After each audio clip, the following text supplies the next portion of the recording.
The glass door exploded inward as the woman crashed through it, blood trailing from her temple, designer heels abandoned somewhere in her desperate flight. Marcus Torres barely had time to drop his wrench before she collapsed against him, her manicured fingers clutching his oil-stained coveralls like a lifeline. "Please," she gasped, terror making her voice raw. "They're going to kill me." Outside, black SUVs screeched into his gas station, and Marcus made the choice that would transform his simple life into something extraordinary. Follow my story to the end and comment the city you are watching from so I can see how far my story has reached. Marcus Torres had exactly $17 in his wallet, a 9-year-old daughter asleep at home, and 3 hours left on his shift when everything changed. The Texaco station squatted on the edge of Denver like a forgotten relic, its neon sign flickering between open and darkness. Marcus wiped his hands on the same rag he'd been using all week, the oil and grease now permanent residents in the fabric. The clock on the wall, the one that had been 5 minutes fast since he'd started working here 2 years ago, showed 11:47 p.m. He was under the hood of Mrs. Chen's ancient Corolla, the after-hours repair job that would put an extra $50 in his pocket. $50 that would go straight to Lily's school lunch account, which had been running on empty for 3 days now. His daughter had been packing peanut butter sandwiches without complaint, but Marcus knew. A father always knows. The wrench slipped, skinning his knuckle against the engine block. "Damn it!" He sucked on the wound, tasting copper and motor oil. 3 more hours. Then home to catch 4 hours of sleep before Lily needed to get up for school. Then his day job at Rodriguez Auto, if you could call minimum wage and no benefits a real job. Then back here for another night shift. The cycle that kept them barely afloat. His phone buzzed with a text from Mrs. Patterson next door. "Lily's asleep. Don't worry about waking us when you get home." God bless that woman. Without her, he'd never be able to work these doubles. He typed back a quick thanks, his greasy thumb leaving smudges on the screen.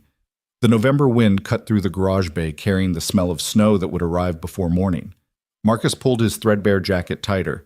The heating system had died last Tuesday. Jerry, the station owner, said he'd fix it when he'd fix it, which meant never.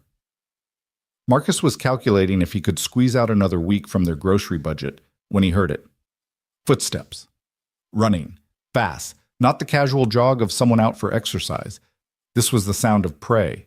He straightened from the engine wrench still in hand and moved toward the garage entrance.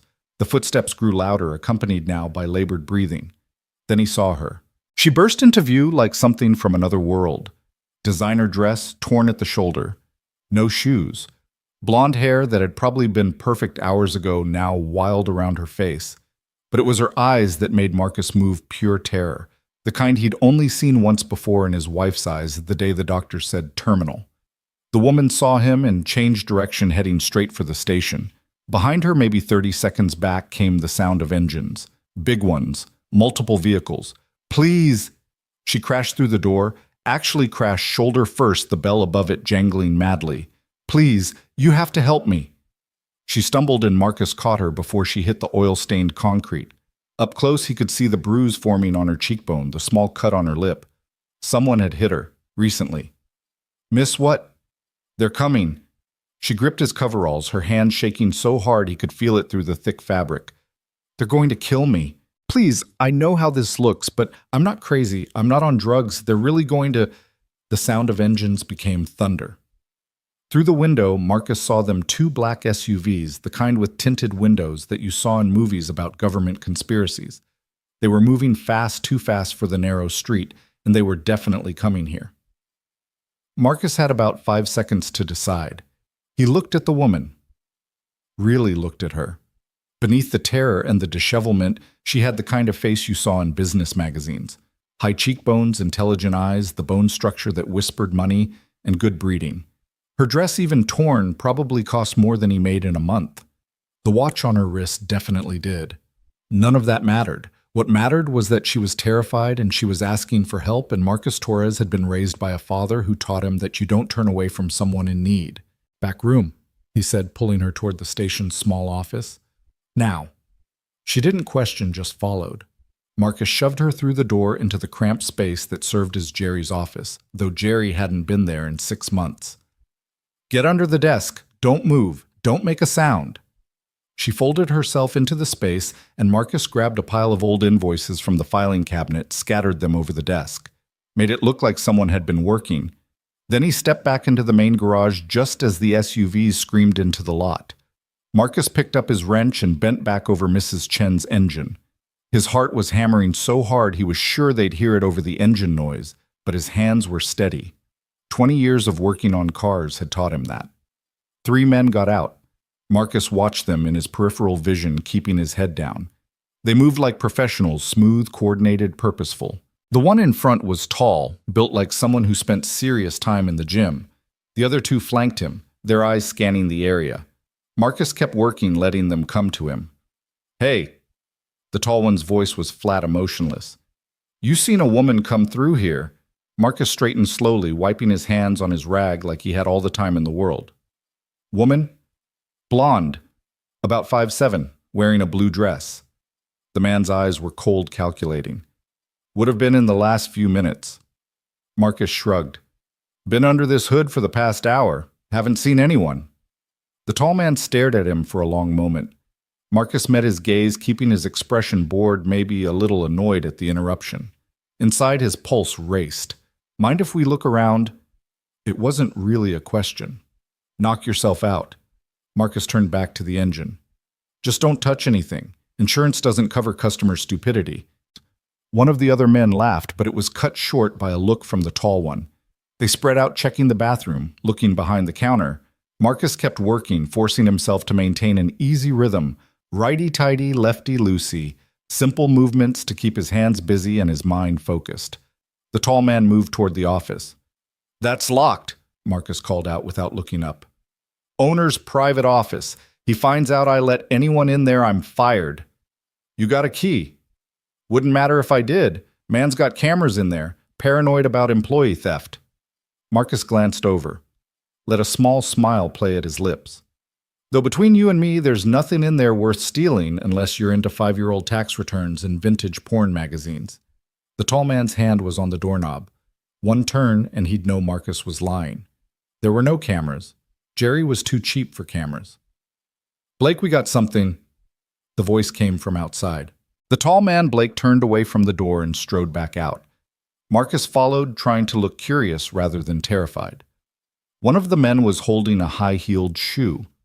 Designer probably cost more than Marcus made in a week. It was lying by the dumpster like it had been dropped by someone running past. "She went that way," the man said, pointing down the alley that ran behind the station.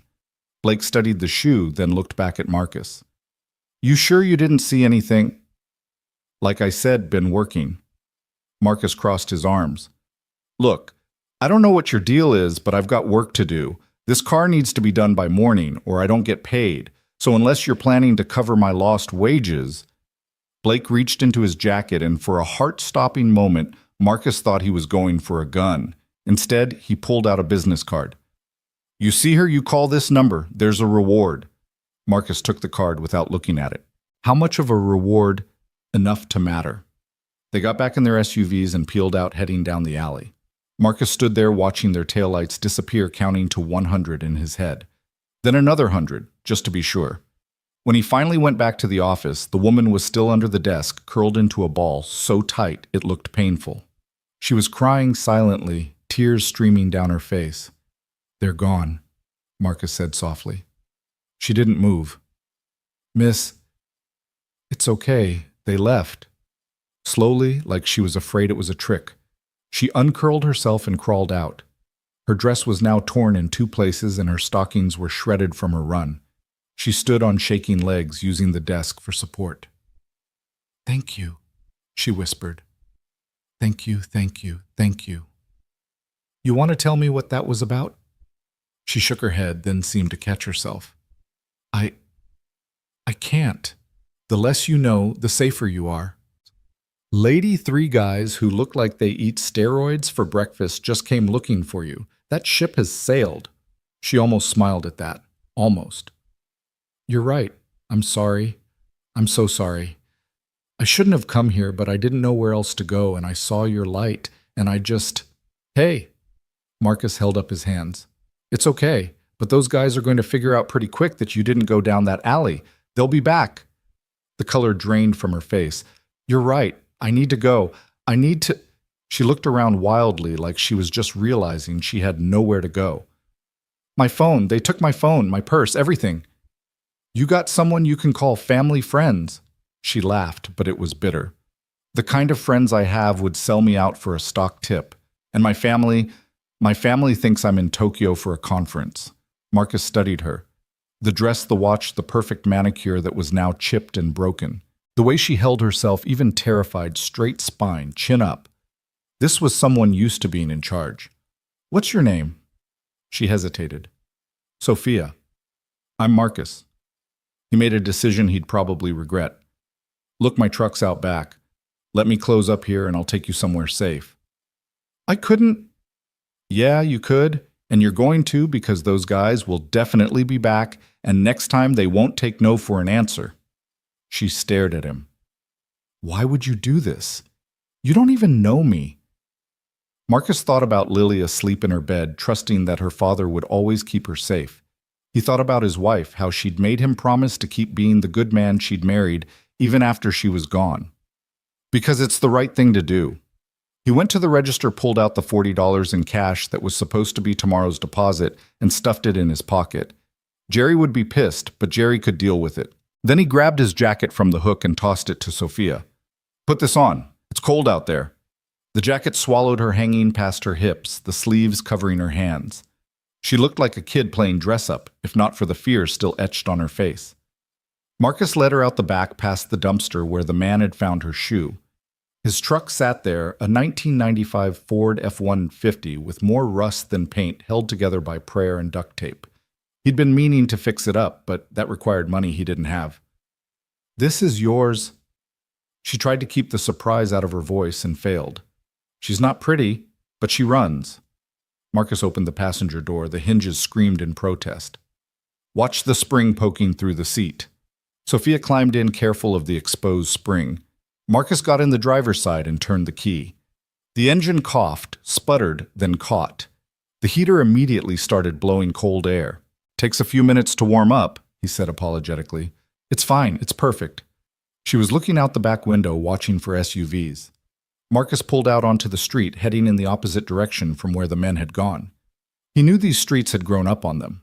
He took a circuitous route, doubling back twice, cutting through an alley so narrow the mirrors almost scraped the walls. "You've done this before," Sophia observed. "Had a misspent youth." He glanced at her. "So what's the plan?" "Where am I taking you?" She seemed to deflate. "I don't know. I can't go home. They know where I live. I can't go to the office. That's probably where they grabbed me from. I can't go to the police because... She was quiet for so long he thought she wasn't going to answer. Then, because the people after me have connections, money, power, the kind that makes problems disappear. And you have those things. I thought I did." Her voice was barely above a whisper. "Turns out I was wrong." They drove in silence for a while, the truck's engine rumbling through the empty streets. Marcus was trying to figure out what to do. He couldn't take her to his apartment. Lily was there. He couldn't leave her at a hotel with no money, no ID. He couldn't... "There's a motel," he said suddenly. "The Riverside. It's not fancy, but the owner's a friend. He'll let us pay later." "Us? You think I'm leaving you alone tonight?" Those guys meant business. You need someone watching your back until you figure out your next move. She turned to look at him fully for the first time. In the dim light from the dashboard, he could see her eyes were green. Bright green, like spring grass. "I don't even know your last name." "Torres? Marcus Torres?" "Sophia Chen." She held out her hand, formal despite everything. Her handshake was firm. "And Marcus, thank you. I mean it. Most people would have just... Most people aren't me." The Riverside Motel was exactly what it looked like, a relic from the 1960s that had seen better decades. All of them. But Tom, the night manager, was an old friend from high school who owed Marcus more favors than either of them could count. "Marcus?" Tom's face lit up when they walked in, then immediately shifted to concern when he saw Sophia. Everything okay? Need a room, Tom. Quiet one. Around back if you've got it. Tom's eyes flicked between them, taking in Sophia's torn dress barely hidden by Marcus's jacket, the bruise on her face. Trouble? The kind we don't talk about. Tom nodded slowly, then reached for a key. Not a key card, the Riverside was too old for that. An actual key attached to a plastic tag with the number worn almost off. Room 12, far corner. Can't see it from the road. He slid the key across the counter. I'm assuming you'll square up later. Soon as I can. Don't worry about it. Tom's voice was gentle. You need anything else, you call. I'm here all night. The room was small, dated, but clean. 2 beds with quilted covers that had probably been there since the motel opened. A TV that might pick up local channels if you held the antenna just right. A bathroom with fixtures that belonged in a museum. Sophia sat on one of the beds, looking lost. I'll go get some supplies, Marcus said. Food, water, first aid kit for that cut. You'll be safe here. Tom's good people and those guys have no reason to look here. You're leaving. The fear in her voice made him stop. Just for 20 minutes. There's a 24-hour Walgreens 2 blocks away. She nodded, wrapping her arms around herself. Marcus's jacket made her look even smaller. Lock the door behind me. Don't open it for anyone but me. I'll knock 3 times, pause, then twice more. Okay? Okay? At Walgreens, Marcus bought what he could with his $40. Bandages, antiseptic bottled water, granola bars, a prepaid phone. The teenager at the counter didn't even look up from his phone. Marcus paid in cash and headed back. 3 knocks. Pause. 2 more. Sophia opened the door immediately, relief flooding her face. She'd been crying again. He could tell from the fresh tear tracks. Thought you might not come back, she admitted. Said I would, didn't I? He cleaned the cut on her face while she sat still as a statue. This close, he could smell her perfume, something expensive and subtle. It seemed out of place in the shabby motel room, like finding a diamond in a coal mine. You have medical training, she asked. Daughter plays soccer. I've cleaned my share of scrapes. You have a daughter. Lily, she's 9. Her mother passed away 3 years ago. Cancer. I'm sorry. Yeah, me too. He finished with the bandage, stepped back. That should hold. You might want to get it looked at properly tomorrow. Tomorrow? She said it like it was a foreign concept. I don't even know what tomorrow looks like. Start with tonight. Get some rest. Things will be clear in the morning. You're staying? Marcus gestured to the other bed. If that's okay. Like I said, I don't think you should be alone tonight. She nodded, relief evident. More than okay.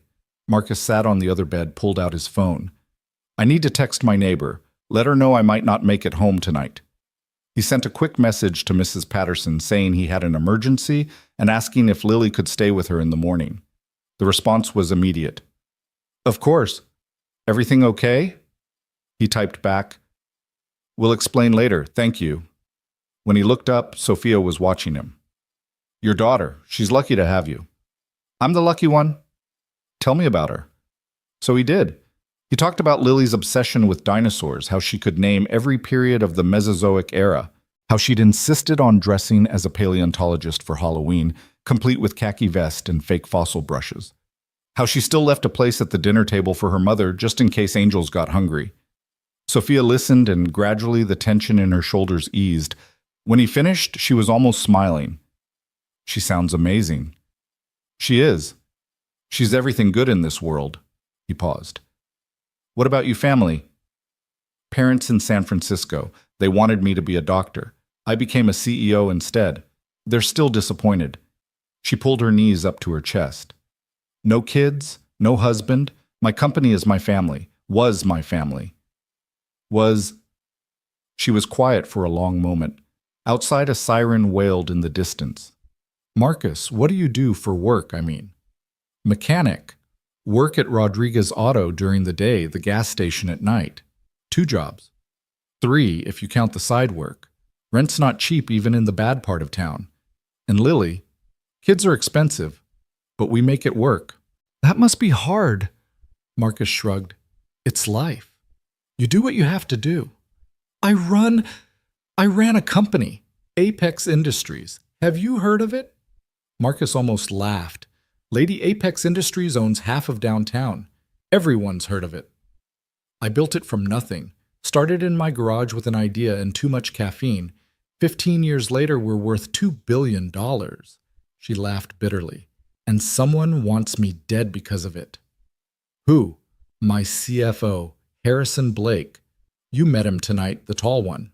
Marcus's blood ran cold. Your CFO is trying to kill you. He's been embezzling. Millions, maybe tens of millions.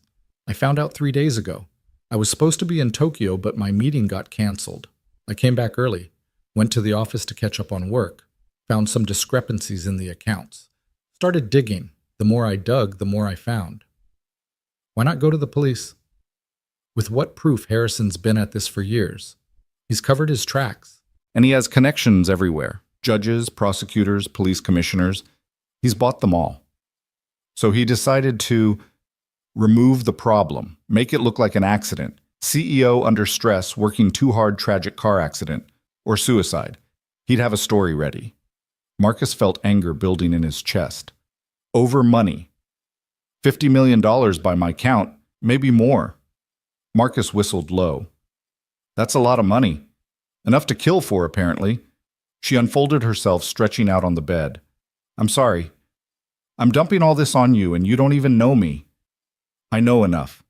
You know I'm trouble. I know you're scared and alone and need help. That's enough for me.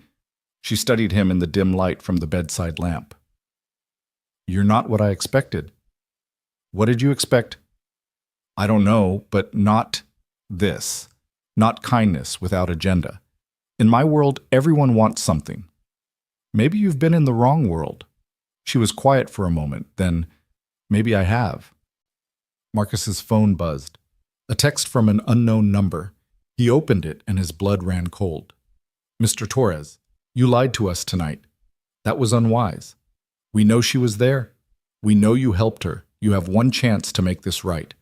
Call this number, tell us where she is, and we'll forget this happened. You have until sunrise. After that, we'll have to visit your daughter. Lovely girl Lily. Be a shame if something happened to her. His hands started shaking. Marcus... Sophia sat up. What is it? He showed her the phone. The color drained from her face. Oh God, they know about Lily. Marcus, I'm so sorry. I never meant... Stop. His voice was harder than he intended. This isn't your fault. Yes, it is. I brought this to your door. Your daughter. My daughter is going to be fine. He stood pacing the small room. Because we're going to handle this. How Harrison has resources we can't match. He has men-money connections. He has fear. That's all he has. Fear and greed. Marcus stopped pacing, turned to face her. You said you built a $2 billion company from nothing. Yes, but then you're a fighter, and right now we need to fight. With what I have nothing. No phone, no money, no access to my accounts. You have me. The words hung in the air between them. Sophia stared at him, and something shifted in her expression. The fear was still there, but underneath it, something else. Determination, maybe. Or hope. Why what? She asked. Why would you risk everything for a stranger? Marcus thought about it. Really thought about it. The smart thing would be to call the number, tell them where she was, go home to his daughter. The smart thing would be to protect his own. But Marcus had never been particularly smart. What he'd always been was someone who stood up when standing up was required. Because my daughter is watching, he said finally. Even when she's not there, she's watching. Through my actions, my choices. What kind of man would I be if I taught her to turn away when someone needs help? What kind of father would I be if I showed her that fear wins? Sophia's eyes filled with tears. She really is lucky to have you. We're going to get through this, Marcus said. But we need a plan, and we need to move. They know about this place now. They've probably already tracked my phone. As if on cue, the sound of engines filled the night. Marcus moved to the window, peered through the curtain. 2 black SUVs pulling into the motel parking lot. They're here. Marcus grabbed Sophia's arm and pulled her toward the bathroom. Window, now! The bathroom window was small painted shut, probably decades ago. Marcus grabbed a towel, wrapped it around his fist, and punched through the glass. The sound seemed impossibly loud in the quiet night. "Can you fit?" Sophia was already hiking up her torn dress. "I'll fit." Marcus boosted her up, and she wiggled through, dropping to the ground outside with a soft grunt. Marcus followed, barely squeezing his broader shoulders through the frame. Glass cut through his shirt, drawing blood, but he didn't have time to care. They ran. Behind the motel was a drainage ditch, concrete walls slick with algae. Marcus dropped down first, then caught Sophia as she jumped. Her bare feet splashed in the shallow water running along the bottom. "This way." They moved through the ditch, staying low. Marcus knew these backways from his teenage years when running from cops was just another Friday night. The ditch connected to a storm drain that ran under the highway. If they could make it there. Shouts behind them, flashlight beams cutting through the darkness. "They're coming," Sophia gasped. "Keep moving." The storm drain loomed ahead, a black mouth in the concrete. Marcus didn't hesitate, plunging into the darkness. The water was deeper here, knee-high and freezing. Sophia followed, her breathing echoing off the curved walls. They waded through absolute blackness, guided only by touch and the sound of water. Marcus kept one hand on the wall, the other reaching back occasionally to make sure Sophia was still there. Her fingers would grip his cold and trembling, then let go. After what felt like hours but was probably 10 minutes, they emerged on the other side of the highway. Marcus helped Sophia climb out, both of them soaked and shivering. They were in an industrial area, warehouses and chain-link fences as far as they could see. "My truck," Marcus said through chattering teeth. "They'll be watching it." "We need somewhere to go." Marcus pulled out his phone, then immediately turned it off. They could track it, but without it, he had no way to check on Lily, no way to call for help. "There's a place," he said finally. "Friend of mine owns a garage about a mile from here. He lets me use it sometimes for side work. There's an office with a couch." They walked through the empty street, Sophia barefoot and limping. Marcus gave her his shoes, which were 3 sizes too big, but better than nothing. Every car that passed made them tense, ready to run or hide. The garage was tucked between a Chinese restaurant and a pawn shop, both closed for the night. Marcus found the hidden key, a magnetic box under the dumpster, and let them in through the back. Inside it smelled of motor oil and rubber, familiar and comforting to Marcus. He found the office really just a glorified closet with a desk and an ancient couch that had seen better decades. "It's not much, it's perfect." Sophia collapsed on the couch, pulling her legs up. "It's warm and dry, and they don't know about it. That makes it perfect." Marcus found some coveralls hanging on a hook, tossed them to her. "These'll be big, but they're clean. Ish." While she changed in the bathroom, Marcus tried to think. Blake and his men knew who he was, where he worked, where he lived. They knew about Lily. That was the part that made his hands clench into fists. Threatening him was one thing. Threatening his daughter. Marcus. Sophia stood in the doorway wearing the coveralls, which made her look like a kid playing dress-up. She'd washed her face, revealing the full extent of the bruising. Her left eye was swelling shut. "We need to get you to a hospital." "No hospitals. They'll be watching." She was right. Blake would have men at every emergency room in the city by now. "Then we need ice, at least." He found an old lunch bag in the break room freezer, wrapped it in paper towels. "Here." She held it against her eye, wincing. "What are we going to do?" "First, we need to get Lily somewhere safe." "I have a place." Marcus looked at her skeptically. "Not mine," she clarified. "A cabin. In the mountains. It belongs to the company, but it's off the books. We use it for sensitive meetings. Blake doesn't know about it." "You're sure?" "I'm sure. I set it up myself, separate from all other company assets. Different name, different accounts. It was my insurance policy." "Against what?" "Against this." She gestured vaguely at their situation. "I always knew having that much money made me a target. I just thought the threat would come from outside, not from within." "How far?" 2 hours, maybe 3. Near Estes Park." Marcus calculated. They'd need a car, gas, supplies, and they'd need to get Lily without Blake's men seeing them. "I know what you're thinking," Sophia said. "It's too dangerous. We should just nothing. We're going to get my daughter, and we're going to your cabin, and we're going to figure this out." He stood. "But first we need a car. Steal one. Borrow one." Marcus pulled out a set of keys from the desk drawer. Owner's got a beater he keeps for parts. It runs, barely, but it'll get us there. The car was a 1988 Honda Civic that looked like it had lost a fight with a baseball bat. Multiple fights. But when Marcus turned the key, it started on the first try. Small miracles, he muttered. They drove through the pre-dawn darkness, taking back roads and residential streets. Marcus's apartment building looked quiet, no suspicious vehicles in sight. But that didn't mean anything. They could be watching from anywhere. Stay here, he told Sophia. Engine running. Anything happens, you drive. I don't... You run a $2 billion company. You can drive a stolen Honda. He slipped out before she could argue. Marcus knew every entrance and exit to his building, including the ones management didn't know about. He went through the basement up the old service elevator that supposedly didn't work anymore. His apartment door was untouched, no signs of forced entry. He grabbed a backpack, throwing in clothes for him and Lily, her favorite stuffed dinosaur, the emergency cash he kept hidden in a coffee can, all $87 of it. Then he went to Mrs. Patterson's door, knocked softly. She answered immediately, like she'd been waiting.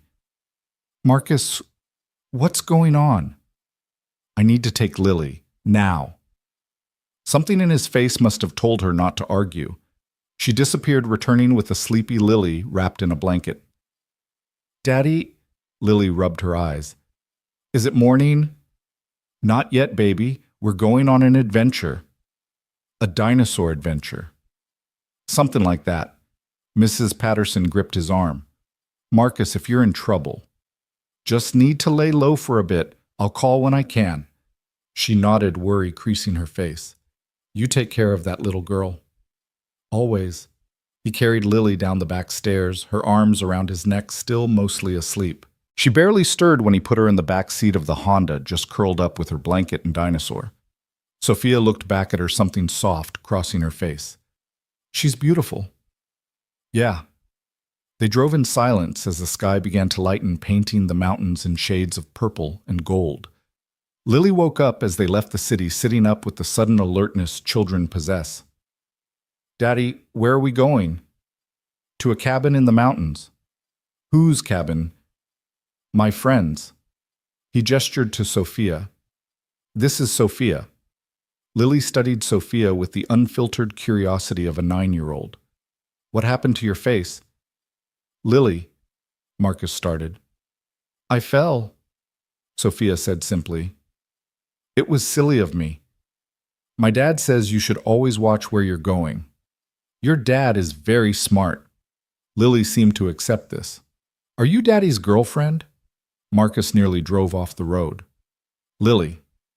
What Tommy's dad has a girlfriend. She brings him donuts. She's just a friend who needs help, Marcus said firmly. Oh. Lily sounded disappointed, then brightening. Do you like dinosaurs? I don't know much about them, Sophia admitted. Lily's eyes lit up. For the next hour, she gave Sophia a comprehensive education on dinosaurs, covering everything from the Triassic period to why velociraptors were misrepresented in movies. Sophia listened with what seemed like genuine interest, asking questions that made Lily beam. You're really smart, Sophia told her. Daddy says I get it from my mom. Lily's voice went quiet. She was really smart too.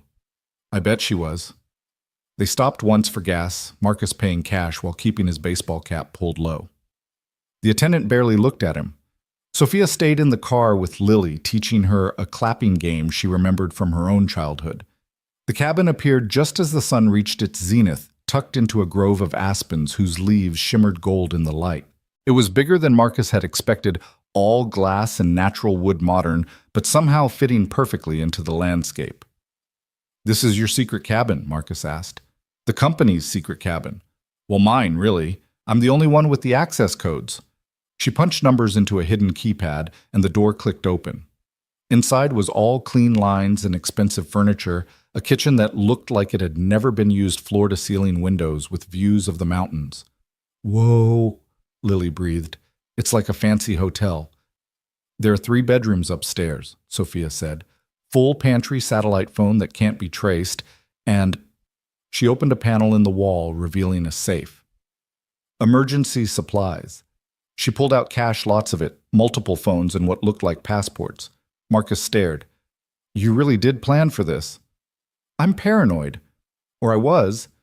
Turns out not paranoid enough. Lily had discovered the TV, which was roughly the size of Marcus's entire living room wall. Daddy, can I watch cartoons? Sure, baby. While Lily settled in with some animated show about rescue dogs, Marcus and Sophia sat at the kitchen island. Now what, Marcus asked. Now I figure out how to prove what Harrison's been doing. I need to access my company's servers, but remotely without him knowing. You can do that? I built most of our systems. I left myself back doors he doesn't know about. She pulled out one of the phones from the safe. But first I need to make sure you and Lily are protected. We're fine. No, you're not. Harrison won't stop. He can't afford to. You've seen his face. You know what he's doing. You're witnesses. The weight of that settled on Marcus's shoulders. So what do you suggest? Let me pay you. What? $100,000. Cash. Right now. Take Lily and disappear for a while. Take a vacation. Hell, take a year. By then I'll have dealt with Harrison. Marcus stared at the stack of cash she'd pulled from the safe. More money than he'd see in 2 years of working multiple jobs. Enough to give Lily everything she needed, everything she deserved. No. Sophia blinked. No, I don't take payoffs. It's not a payoff, it's compensation for the danger I've put you in. The answer's still no. Marcus, be practical. Think about your daughter. I am thinking about her. What lesson does it teach if I take money to walk away when someone needs help? Sophia stared at him like he was speaking a foreign language. You're serious. Dead serious. Most people would take the money. I'm not most people. She laughed, but it wasn't bitter this time. No, you're definitely not. From the living room, Lily called out, Daddy, I'm hungry. The pantry's fully stocked, Sophia said. I can cook something. You cook. I used to, before I became too important to do normal things. There was sadness in her voice. They made lunch together, grilled cheese and tomato soup, Lily's favorite. Sophia moved awkwardly in the kitchen at first like she was remembering skills she hadn't used in years, but gradually she relaxed, even laughing when Lily insisted on cutting her sandwich into dinosaur shapes with cookie cutters they found in a drawer. Someone's been here with kids, Sophia murmured, looking at the cookie cutters. Whose cabin is this, really? Marcus asked. Mine, but I had hoped. I bought it thinking maybe someday I'd have a family, kids to bring here. She shrugged. Stupid right. I can barely take care of myself. Not stupid, Marcus said. Hopeful. After lunch, Lily explored the cabin, declaring it the best adventure ever, while Marcus and Sophia worked on their problem. Sophia had connected to her company's servers, her fingers flying over the laptop keyboard. There, she said finally. I'm in. What are you looking for? Transaction records, email trails, anything that proves Harrison's been stealing? Her face darkened as she read. Oh my God. What? It's worse than I thought.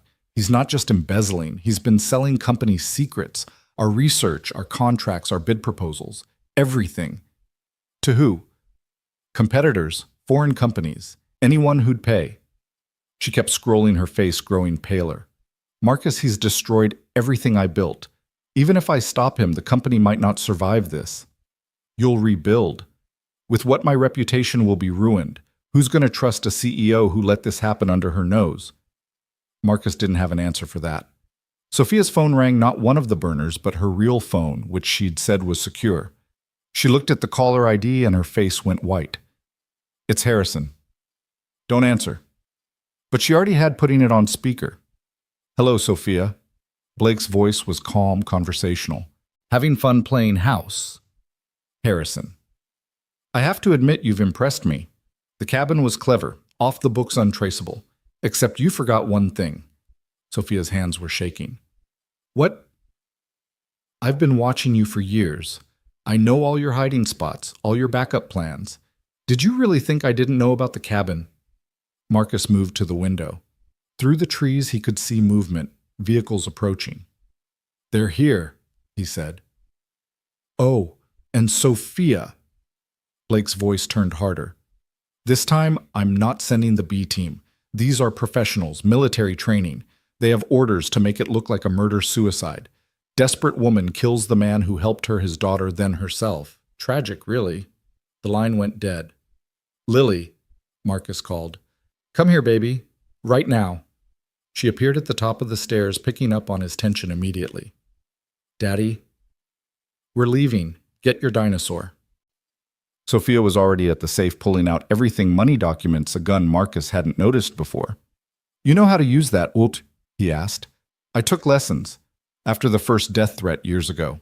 She checked the magazine with practiced efficiency. But I've never shot at a person.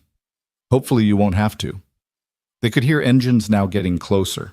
Marcus scooped up Lily, who wrapped her arms around his neck without question. Kids from rough neighborhoods learned early when not to ask questions. Back door, Sophia said, leading the way. They slipped out just as the first SUV pulled up to the front. The woods behind the cabin were thick, offering cover. Marcus carried Lily, her face buried in his shoulder, while Sophia led them along what might have been a deer trail. Behind them, shouts, the sound of the cabin door being kicked in. They ran. The trail led down toward a stream Marcus could hear but not see. The underbrush grabbed at their clothes branches, whipping at their faces. Lily stayed silent, her arms tight around Marcus's neck. A gunshot cracked through the air. Bark exploded from a tree inches from Marcus's head. Down! Sophia yelled. They dropped behind a fallen log, Lily whimpering softly. Marcus held her tight, his hand over her head, trying to make them as small as possible. Give it up, Sophia. A man's voice, not Blake's. You're just making this harder. Sophia rose slightly, fired twice in the direction of the voice. The shots were impossibly loud in the quiet forest. Someone cursed, and Marcus heard them diving for cover. We have to keep moving, Sophia whispered. They crawled along the ground using the log as cover until they reached thicker woods. Then they ran again, Marcus's legs burning from carrying Lily, his lungs screaming for air. The stream appeared suddenly wider than expected, water rushing over rocks. Sophia didn't hesitate, plunging in. The water was glacial, straight from mountain snowmelt. Marcus gasped as he followed, holding Lily high to keep her as dry as possible. They waded downstream, the current trying to knock them over stones slippery under their feet. Behind them, voices and crashing through brush. Their pursuers had reached the stream. Around a bend, Sophia spotted something and grabbed Marcus's arm, pointing. A culvert where the stream went under a road. They ducked inside, pressed against the concrete walls, water rushing past their legs. Marcus could hear his heart pounding, Lily's quick breathing, Sophia's teeth chattering. They waited. Footsteps above them on the road, voices muffled but close. They went downstream. You sure? Where else upstream is too steep? The footsteps moved away. They waited another 5 minutes, then carefully emerged. The road was empty, a 2-lane mountain highway Marcus didn't recognize. Which way? He asked. Sophia looked both directions, calculating. Down, toward town. We need people around us. Witnesses. They walked along the road's edge, ready to dive into the woods at the first sound of an engine. Lily had gone quiet in that way kids did when they knew something was very wrong. Her face serious beyond her years. After maybe a mile, they heard a car coming. Marcus tensed, ready to run, but it was just an old pickup, a local by the look of it. The truck slowed and an elderly man leaned out. You folks okay? You look like you've been swimming with your clothes on. Marcus and Sophia exchanged glances. Car went off the road, but Marcus said. Back there. We're okay, but we need to get to town. Hop in. I'll give you a ride. They climbed into the truck bed, huddling together for warmth. The old man drove them into Estes Park, dropping them at a small motel on the main strip. You sure you don't need a hospital? He asked. We're fine, Sophia assured him. Thank you so much. The motel clerk looked at them suspiciously. Soaking wet, disheveled Sophia's face bruised, but Sophia slid cash across the counter, and his concerns evaporated. The room was small, but clean. Marcus immediately turned the heater on full blast, while Sophia deadbolted the door and pulled the curtains. Daddy, I'm cold, Lily said, her first words in an hour. I know, baby. Let's get you into a hot shower. While Marcus got Lily warm and into dry clothes from the backpack, Sophia sat on the bed staring at the gun in her hands. I almost killed someone, she said quietly when Marcus emerged from the bathroom, Lily wrapped in towels. You protected us. I've never. I've made hard decisions, fired people, destroyed competitors. But this? It's different when it's physical, when it's real. She looked up at him. How are you so calm? I'm not calm. I'm terrified. But Lily needs me to be strong, so I am. Lily came out of the bathroom in fresh clothes, her dinosaur clutched to her chest. Daddy, are those bad men gone? Marcus knelt down to her level. Yeah, baby, they're gone. Were they trying to hurt Sophia? He glanced at Sophia, then back to his daughter. Yeah, but we didn't let them. Good. Lily walked over to Sophia, studied her for a moment, then climbed onto the bed beside her. Don't worry, my daddy won't let anyone hurt you. Sophia's eyes filled with tears. She looked at Marcus over Lily's head and something passed between them. An understanding, maybe. Or a promise. We need a new plan, Marcus said. I know. Sophia wiped her eyes. Harrison won't stop. He can't. He's in too deep. So we stop him first. How he has resources, connections? You have those too. You're just not thinking like him. What do you mean? Marcus sat on the other bed, facing them. You're thinking like a CEO. Legal channels, proper procedures. He's thinking like a criminal. Maybe it's time you did too. I don't know how to think like a criminal. Lucky for you, I do. He gave her a small smile. Remember that misspent youth I mentioned? You're going to help me. We're going to help each other. You're going to take down Blake and get your company back, and I'm going to make sure he never threatens my daughter again. Sophia nodded slowly. Okay, where do we start? We start by disappearing, really disappearing. Then we hit him where he's not expecting. Which is his money. You said he's been embezzling for years, that money has to be somewhere. We find it, we find his weakness. From the bed, Lily piped up. Are we going to be like spies? Marcus ruffled her hair. Something like that, kiddo? Cool. Can I have a code name? Despite everything, Sophia laughed. What code name do you want? Lily thought seriously. Velociraptor. That's a pretty fierce code name, Sophia said. Velociraptors were smart and worked in packs, Lily explained. Like us. Marcus met Sophia's eyes. Out of the mouths of babes. Okay, Velociraptor, he said. Let's figure out how to catch the bad guys. The Denver Public Library's main branch rose like a fortress of glass and steel against the morning sky. Marcus stood across the street watching the early morning foot traffic cataloging exits and entrances. Beside him, Sophia adjusted the baseball cap that hid most of her bruised face. You sure about this? Marcus asked. The library has public computers, no registration required if you know which ones to use. I can access my offshore accounts from there. It had been 3 days since Estes Park. 3 days of cheap motels, gas station food, and constantly looking over their shoulders. Lily was at a McDonald's play place 2 blocks away with $70 in her pocket and strict instructions to call 911 if Marcus didn't return in an hour. They entered separately. Marcus first, just another construction worker on break. Sophia 5 minutes later, hunched and shuffling like someone down on their luck. They'd bought the disguises at a thrift store, worn clothes, old backpacks, the invisible uniform of the forgotten. The computers were on the 3rd floor. Sophia sat at a terminal in the corner while Marcus positioned himself where he could watch both her and the entrance. She worked quickly, fingers flying over the keyboard. Got it, she whispered after 20 minutes. They left the way they came separately, meeting at a coffee shop 3 blocks away. Well, Marcus asked. Harrison's been moving the money through shell companies, 15 of them all registered in different states, different countries. But they all lead back to one account in the Caymans. How much? $63 million. Marcus whistled low. That's more than you thought. He's been at it longer than I realized, maybe since the beginning. Her face was hard. I trusted him. When I started the company, he was one of the first people I hired. He was brilliant with numbers, had vision. I thought he believed in what we were building. Maybe he did. People change. Or maybe I just never really knew him. She pulled out a burner phone. I need to make a call. To who? The one person I know Harrison hasn't bought. My lawyer, former lawyer, Rachel Chen, my cousin. Marcus tensed. Family can be compromised too.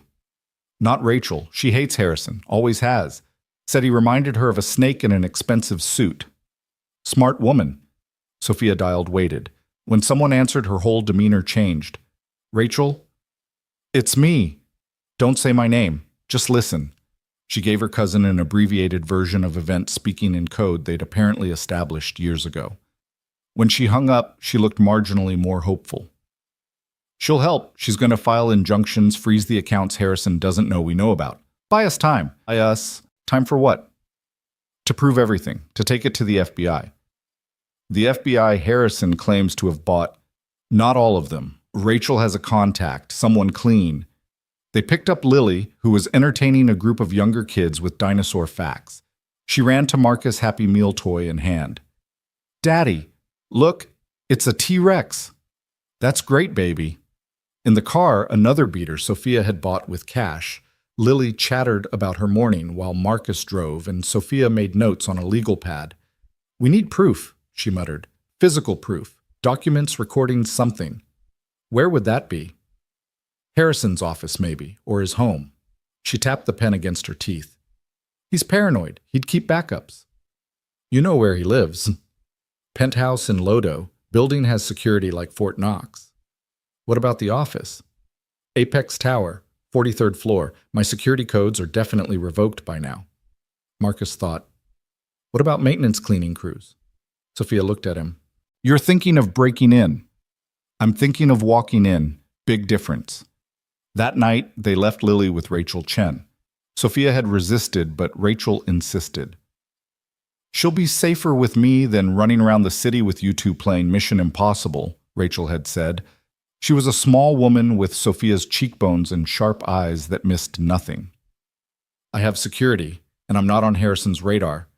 Lily had taken to Rachel immediately, especially when she learned Rachel had a cat named Professor Whiskers. You'll come back, right? Lily asked Marcus as he tucked her into the guest bed. Always, baby. And Sophia, too. Marcus glanced at Sophia hovering in the doorway. Yeah, her too. Now Marcus stood outside Apex Tower wearing a janitor's uniform Sophia had somehow procured complete with ID badge from a company that actually serviced the building. The night shift starts at 10, Sophia said through the earpiece they'd bought at an electronics store. You'll have maybe an hour before the real crew shows up. Where are you at? Coffee shop across the street. I've got eyes on the lobby. Marcus pushed a cleaning cart through the service entrance. The security guard barely glanced at his badge. Just another invisible person doing invisible work. The service elevator went to every floor without requiring special access. The benefits of being beneath notice. Marcus rode it to 43, his heart hammering.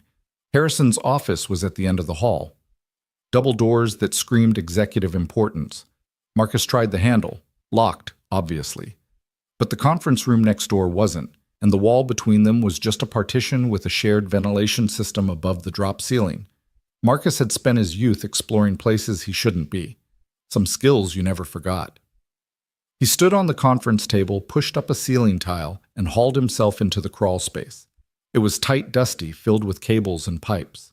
He crawled carefully, following the ductwork until he was over Harrison's office. The ceiling tiles here were different reinforced, but there was an access panel for the HVAC system. Marcus carefully removed it and dropped down onto Harrison's desk. I'm in, he whispered. Be careful. The office was ridiculous floor-to-ceiling Windows furniture that cost more than Marcus made in a year, abstract art that probably cost more than he'd make in a lifetime.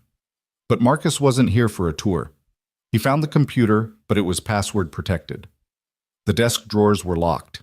He pulled out the lockpicks he'd kept from his teenage years, still carried them out of habit more than anything. The bottom drawer opened after 30 seconds of work. Inside were files, USB drives, and a small black notebook. Jackpot, Marcus breathed. He photographed everything with the phone Sophia had given him page by page. Bank statements, correspondence, handwritten notes that looked like account numbers. Marcus, get out. Sophia's voice was urgent. Someone just entered the building. Executive elevator. Marcus shoved everything back, relocked the drawer. He could hear the elevator now, that expensive whisper of well-maintained machinery.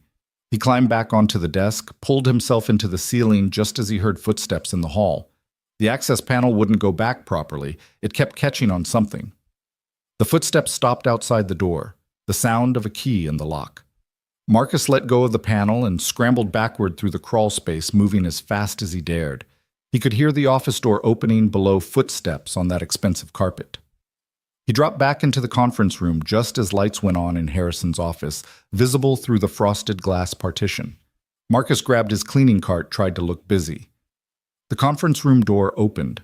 Harrison Blake stood there still in his expensive suit despite the late hour.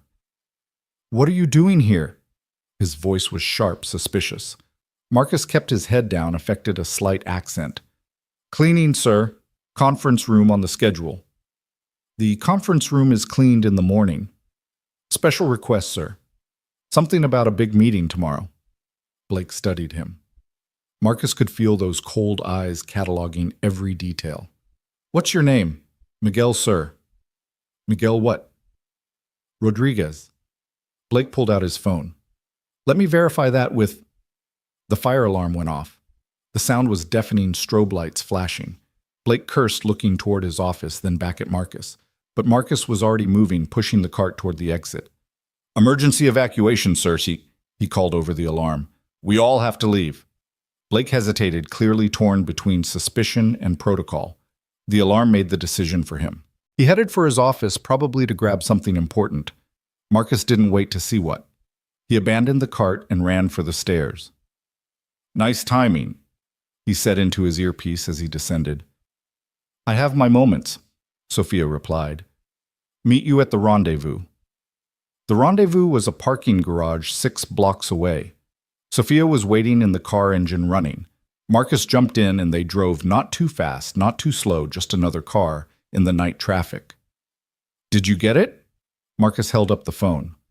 "Everything, including what looks like a ledger of payments to cops, judges, city officials." "My God, how deep does this go?" "Deep enough that we need to be very careful about our next move." They drove back to Rachel's house, where Lily was asleep on the couch, with Professor Whiskers curled on her chest.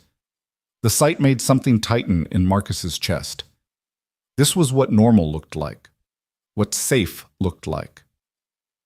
"She tried to stay awake," Rachel said softly. "Wanted to make sure you came back." Marcus carefully picked up his daughter, cradling her against his chest. She stirred but didn't wake. "We need to review what you found," Rachel said. "If it's what you think it is, we can take this to my FBI contact tomorrow." "Tonight," Sophia corrected. "Harrison knows someone was in his office. He'll accelerate whatever he's planning."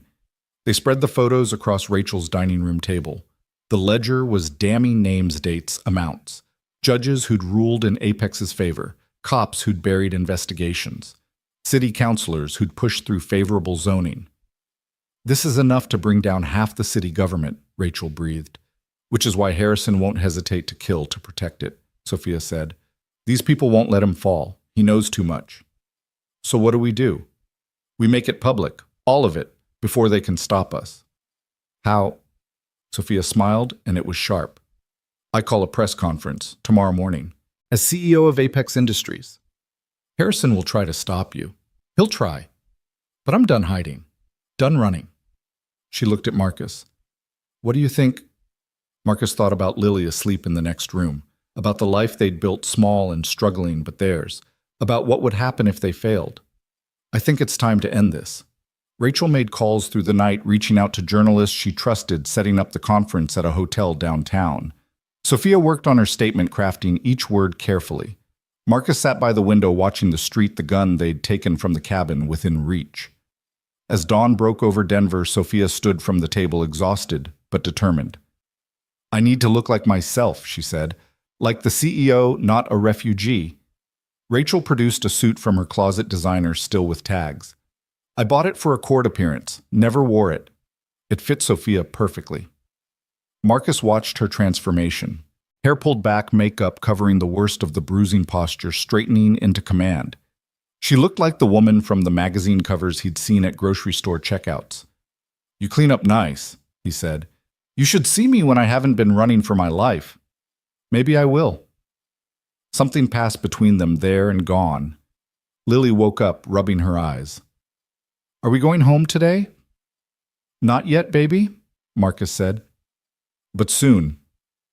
Is Sophia going to that important meeting she was practicing for? Yeah, she is. Lily walked over to Sophia, looked up at her. You look pretty, but also scary. Like a queen.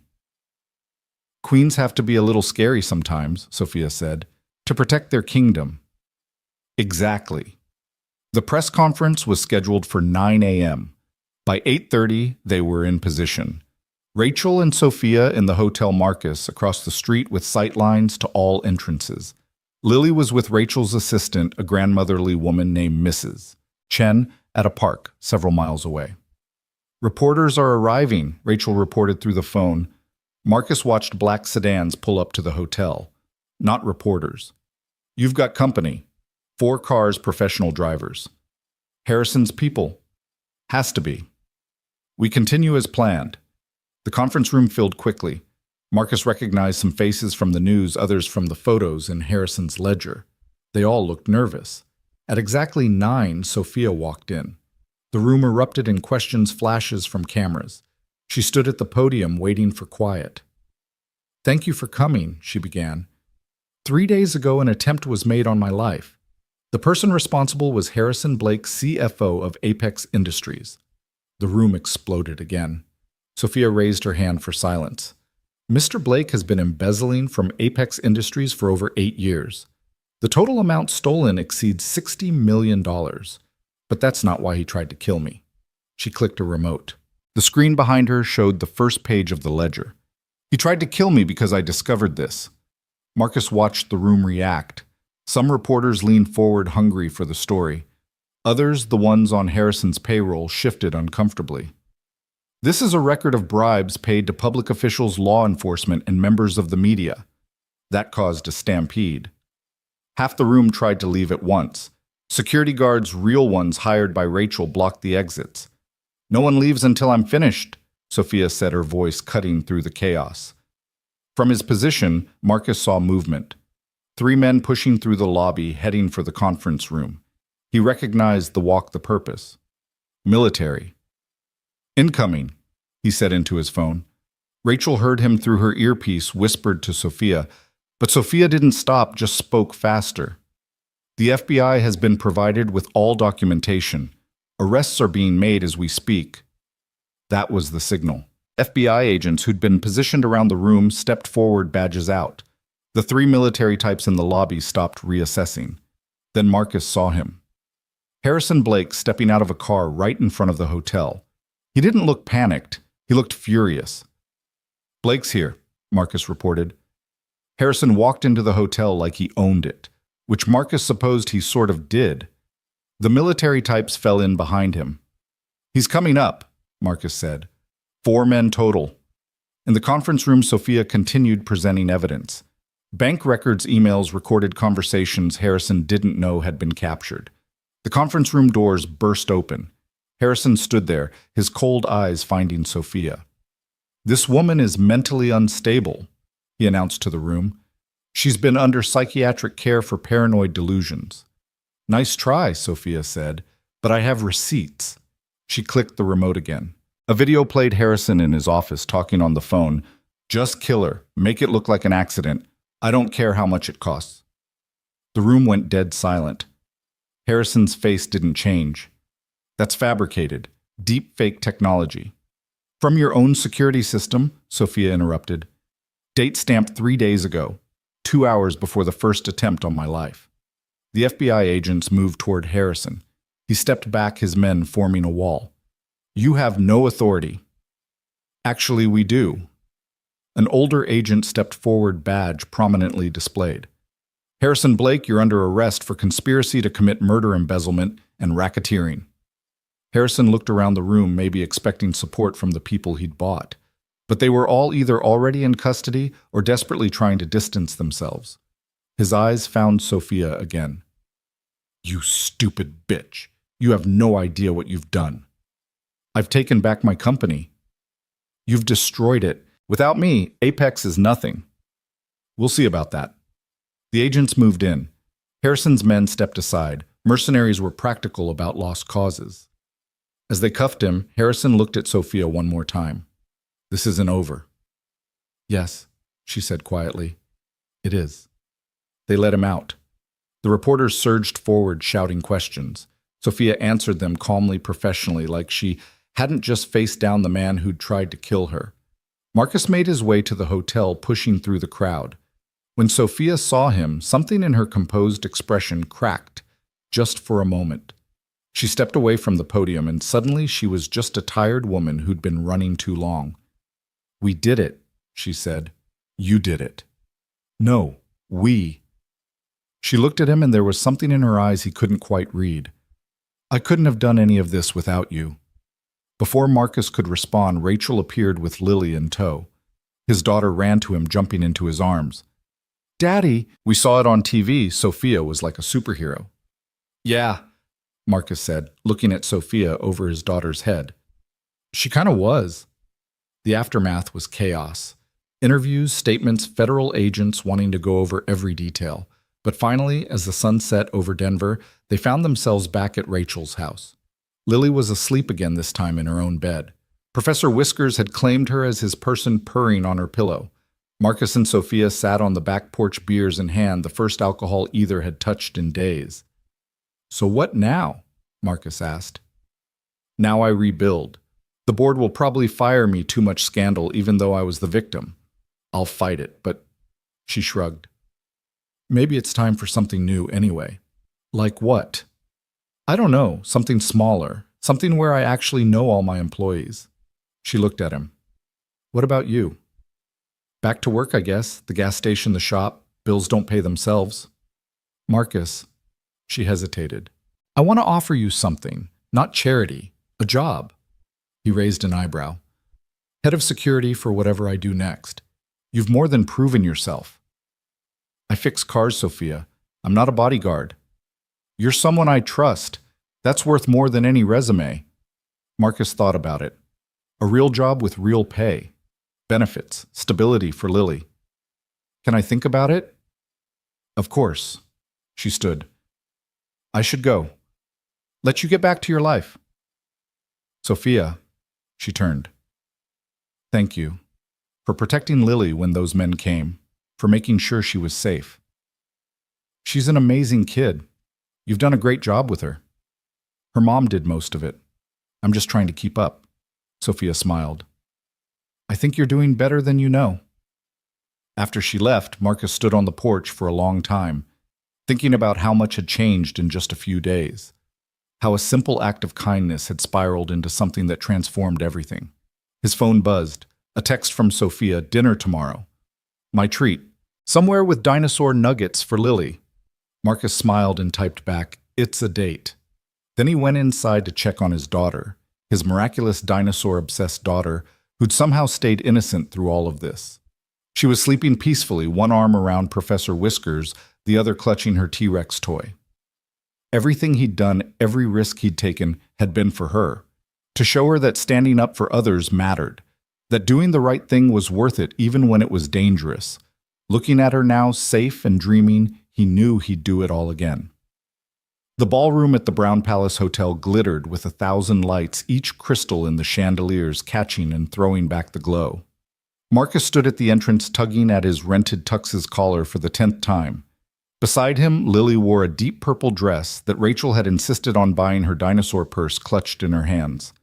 Stop fidgeting, Sophia whispered, appearing at his elbow.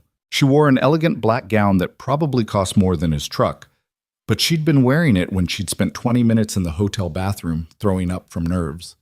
You're one to talk, Marcus muttered back. It had been 3 weeks since Harrison's arrest. 3 weeks of testimony documentation and watching Apex Industries' stock price crater.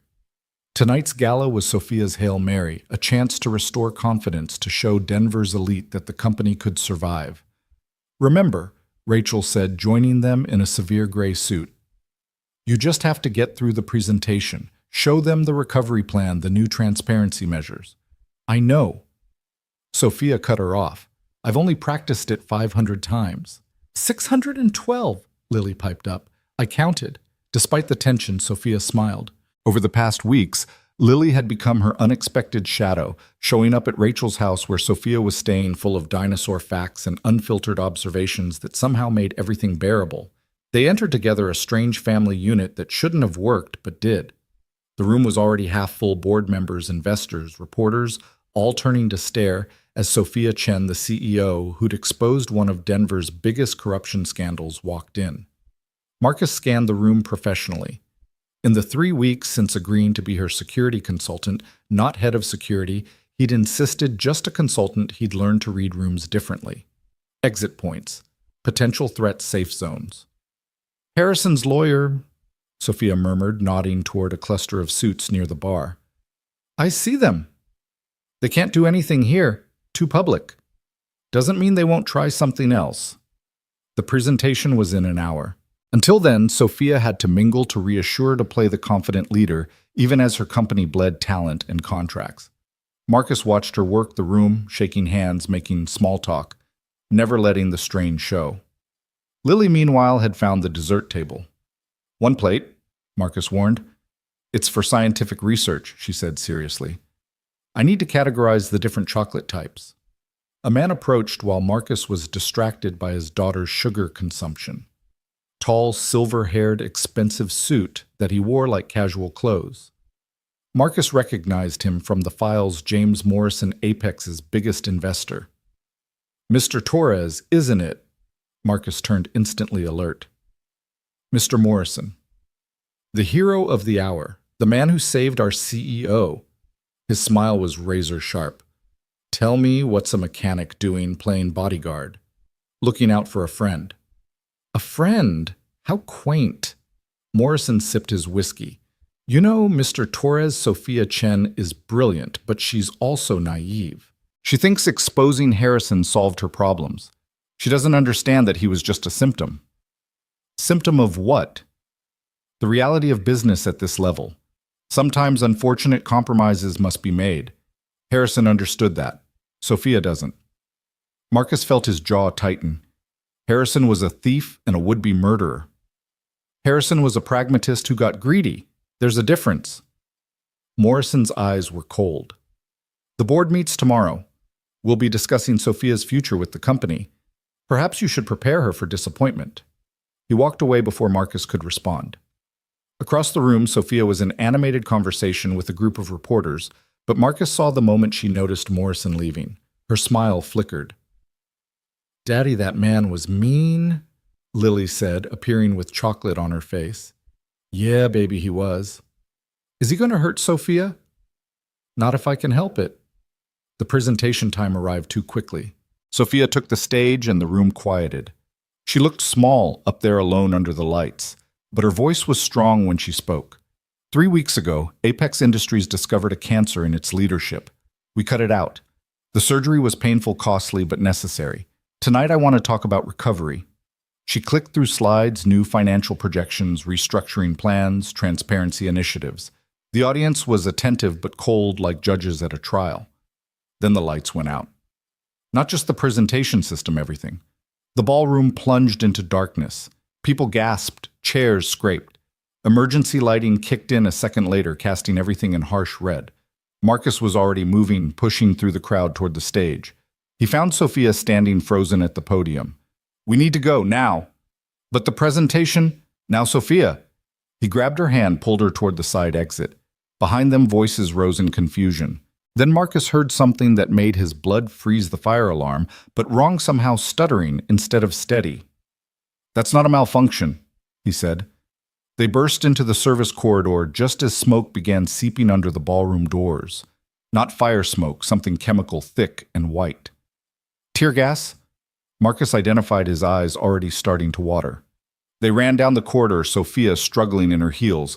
She kicked them off without breaking stride. Behind them, Marcus could hear coughing, shouting, chaos. Lily. Marcus's heart stopped. His daughter was back there. She's with Rachel. Sophia gasped. Rachel took her out for ice cream during the presentation. Remember? Relief flooded through him. Rachel had insisted, saying Lily didn't need to sit through boring business talk. Thank God for overprotective lawyers. They reached a service elevator, but it was dead. The stairs then. They climbed Sophia's dress tangling around her legs. She hiked it up to her knees and kept going. Who would do this? She panted. Someone who wanted to send a message. They emerged on the roof, Denver spreading out below them in a tapestry of lights. The night air was sharp cold, clearing the chemicals from their lungs. Marcus pulled out his phone, called Rachel. Where are you? Ice cream shop on 16th. We saw emergency vehicles heading toward the hotel. What happened? Someone gassed the presentation. We're okay. Stay where you are.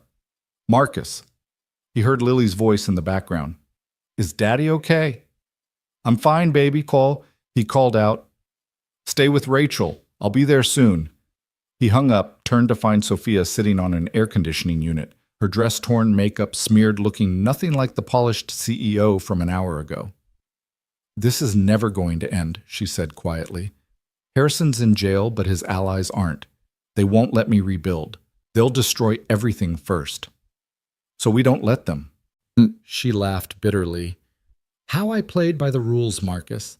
I exposed the corruption, went through proper channels. And look what it got me. Then stop playing by their rules. She looked up at him. What are you suggesting? I'm suggesting we stop reacting and start acting. You know who these people are. Morris and the others. You have dirt on them. Harrison couldn't have operated alone. Knowing and proving are different things. In court, maybe, but we're not in court. The roof access door banged open. 3 men in tactical gear emerged, faces covered. Not police. Their movement was too aggressive, too focused. Marcus stepped in front of Sophia, but she grabbed his arm. Wait, she said.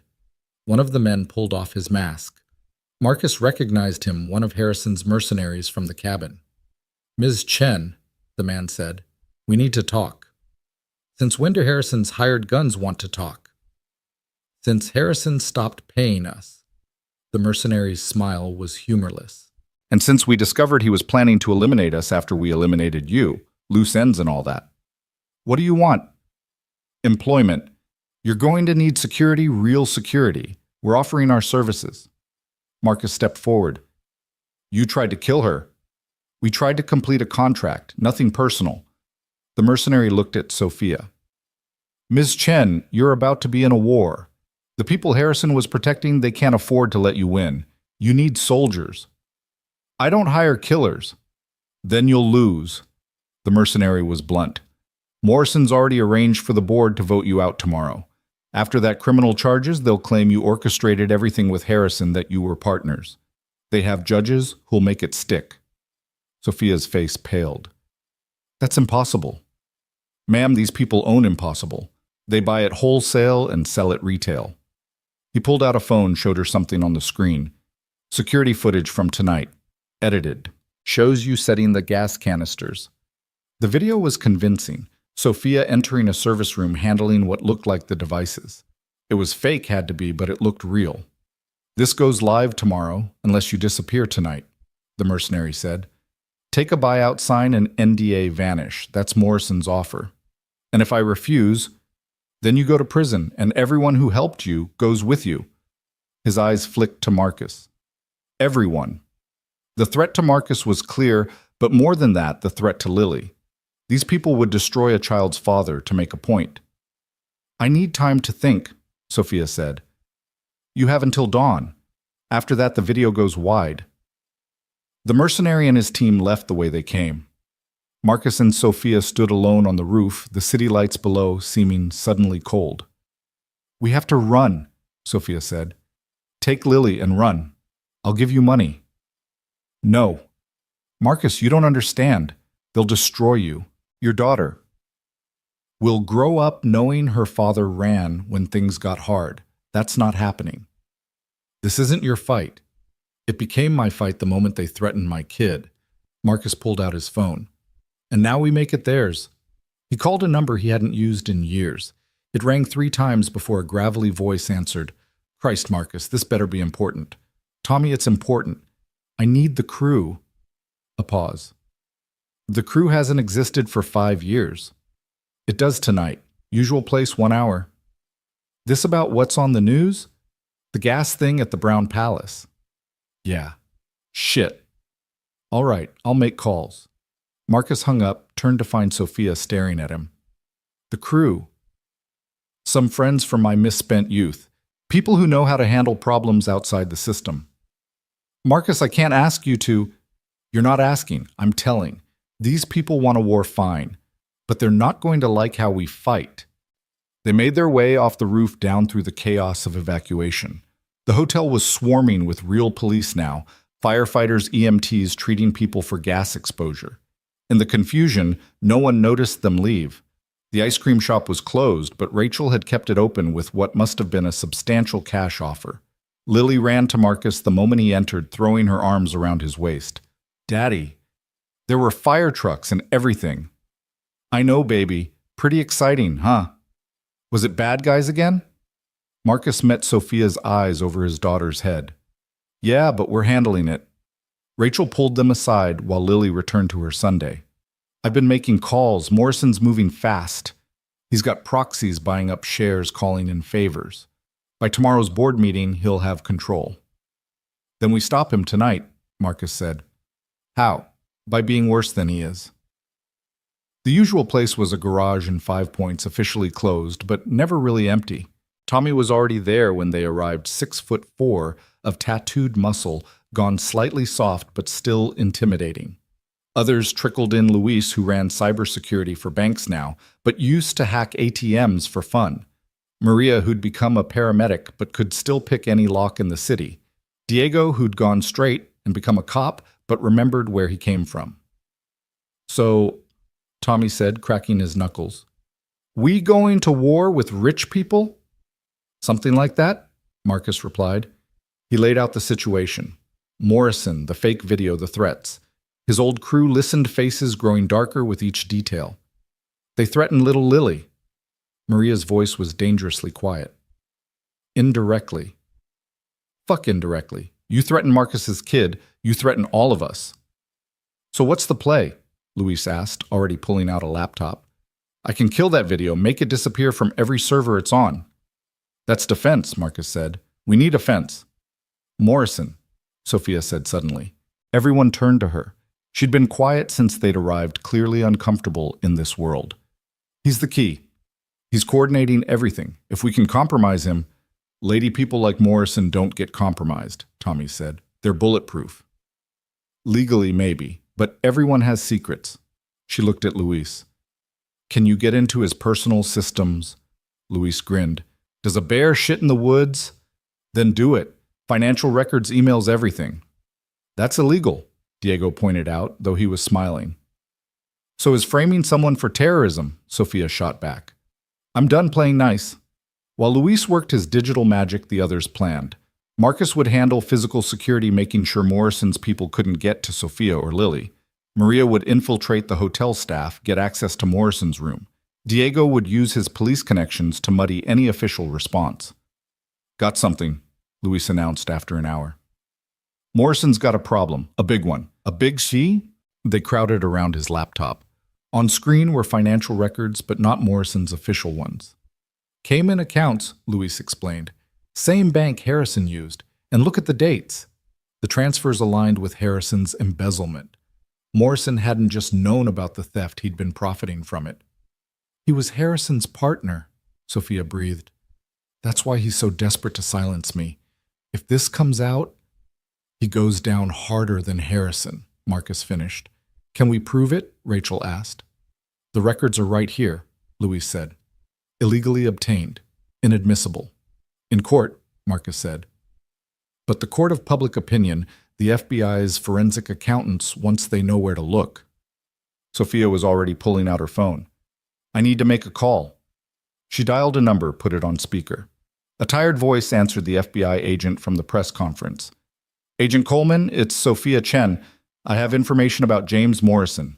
Ms. Cheney sits 3 a.m.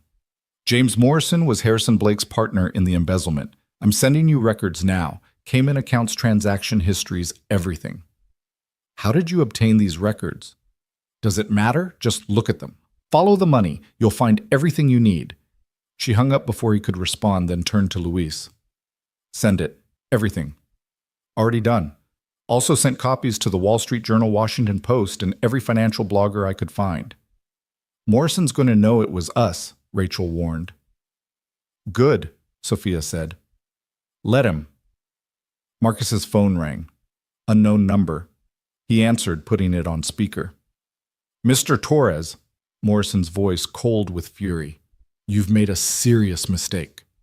Have I? That information is fabricated. No one will believe it. Then you've got nothing to worry about. A pause. What do you want? Marcus looked at Sophia. She took the phone. I want you gone, James. Resign from the board. Sell your shares, disappear. You're insane. I'm motivated. There's a difference. Her voice was steel. You have until the market opens, 9:30 a.m. After that, everything goes wide. Not just the financial records, everything. Every dirty deal, every bribe, every affair. Luis is very thorough. Hey, Luis said cheerfully in the background. Tell him about the senator's wife. That's a fun one. Morrison's breathing was audible through the phone. You don't know who you're crossing. Neither did you, Sophia replied. 9:30, James. Don't test me. She hung up. The room was quiet for a moment. Then Tommy started laughing deep and genuine. Lady, you've got bigger balls than half the crew. Dawn came slowly, painting the mountains pink and gold. They'd moved to Rachel's house safer, more comfortable, and with better coffee. Lily was asleep on the couch, having stayed up late, insisting she was part of the team. Marcus stood on the porch, watching the sunrise. Sophia joined him carrying 2 mugs of coffee. Thank you, she said. For what? For showing me how to fight dirty. You already knew. You just needed permission. They stood in comfortable silence, watching the city wake up. At 9:25, Sophia's phone buzzed, an email from Morrison's lawyer. Resignation from the board agreement to sell all shares back to the company at a loss. We won, Sophia said, but she didn't sound triumphant, just tired. This round, Marcus corrected.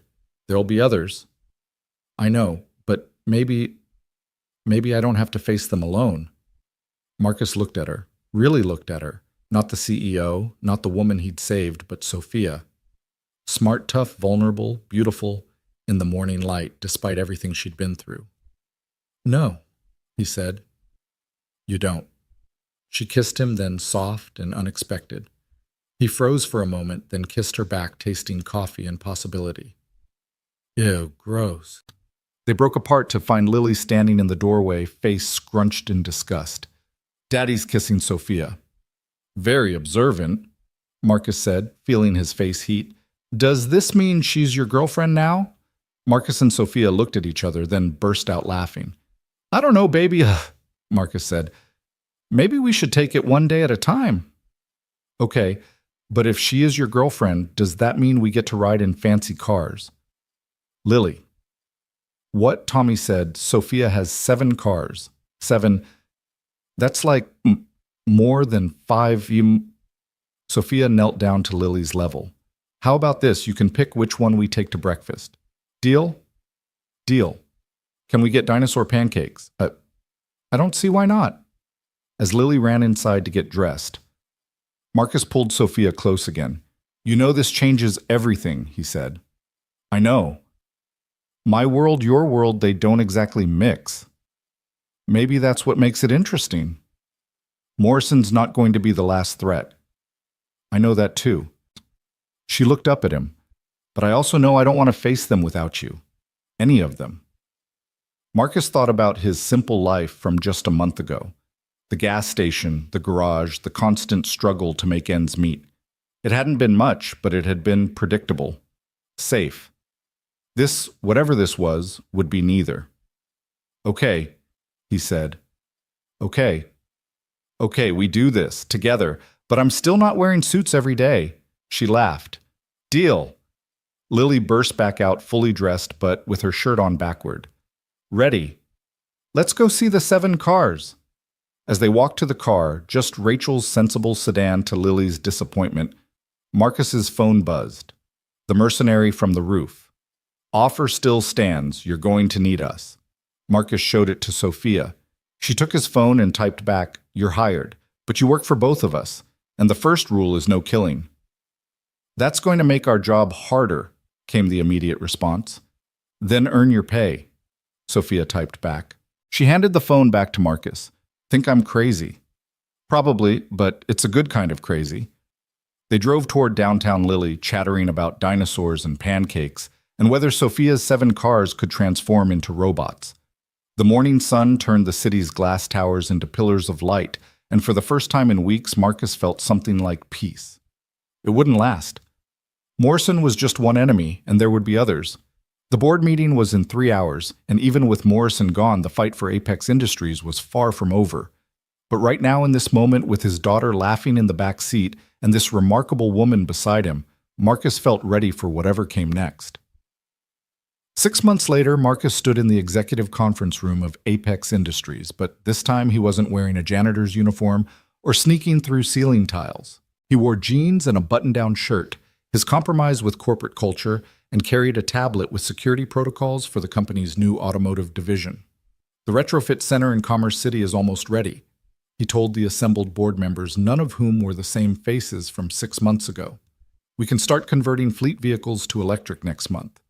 Sophia sat at the head of the table, no longer the embattled CEO fighting for survival, but a leader who'd transformed crisis into opportunity. After the scandal, Apex had restructured completely, selling off the divisions tainted by corruption and refocusing on sustainable technology. The automotive division, Marcus's idea, was their newest venture. Mr. Torres, one of the new board members, said, "Your projections show profitability within 18 months. That seems optimistic." "It's realistic," Marcus replied. "I've been fixing cars for 20 years. I know what people need, what they can afford, and what they're willing to pay for. This isn't about selling luxury EVs to rich people. It's about converting work vehicles, delivery vans, service trucks, the vehicles that actually keep the city running. And you'll be overseeing this personally. Along with my team, yes." His team. Tommy ran logistics using his connections to source parts. Luis handled the technical systems, making sure their converted vehicles could talk to smart city infrastructure. Maria managed customer service, and Diego made sure they stayed on the right side of the law, mostly. After the meeting, Marcus found Sophia in her office, the same one where he'd broken in months ago. She was staring at her computer screen, frowning. "Bad news?" he asked. "Email from Morrison's lawyers. He's suing for defamation." "Let him. Discovery will be fun." She laughed, spinning her chair to face him. "When did you become so comfortable with legal warfare?" "When I started dating a CEO. You pick things up." The dating thing had been complicated. They'd tried to keep it quiet at first, but Lily had blown that by announcing at a company picnic that her dad was kissing Ms. Sophia all the time now. The media had been brutal, initially gold digger accusations for him, judgment about inappropriate relationships for her. But they'd weathered it, and now it was just another fact. Sophia Chen was rebuilding Apex Industries, and she was doing it with a former mechanic who'd saved her life. "Speaking of Lily," Sophia said, "she called me earlier, from school." Marcus groaned. "What did she do?" "Corrected her science teacher about dinosaur facts. Apparently there was a heated debate about whether T-Rex was a scavenger or predator. She gets passionate about accuracy. She gets that from her father." Sophia stood, moving close to him. "How's the North Side facility?" Marcus had convinced Sophia to open the retrofit center in his old neighborhood, providing jobs for people who needed them. It had been a hard sell to the board, but the tax incentives helped. "Good. We hired 12 new mechanics this week, all local." "And the gas station," Marcus smiled.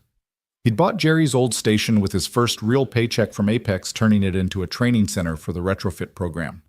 Kids from the neighborhood could learn the trade, get certified, and get hired. "Jerry called me a sellout, then asked for a job." "Did you give him one?" "Management position. He's terrible at it, but he shows up." Sophia's phone buzzed. She glanced at it, and her expression darkened. "What?" Marcus asked. She showed him the screen. A news alert: former Apex CFO Harrison Blake found dead in federal prison. Marcus read the details. Apparent suicide, though the circumstances were suspicious. Blake had been in protective custody, supposedly safe from other inmates he'd testified against. "Morrison," Marcus said. "Probably. Tying up loose ends. Are you safe?" I have the best security consultant in the city, she said, trying for light, but Marcus saw the fear underneath. I'm serious. So am I. She took his hand. Marcus, there will always be threats. People like Morrison don't forgive. But I'm not running anymore. We're not running. Marcus's phone rang. The school. Mr. Torres, Lily's fine, but there's been an incident. We need you to come pick her up. They both went, Sophia insisting. They found Lily in the principal's office, chin high, defiant.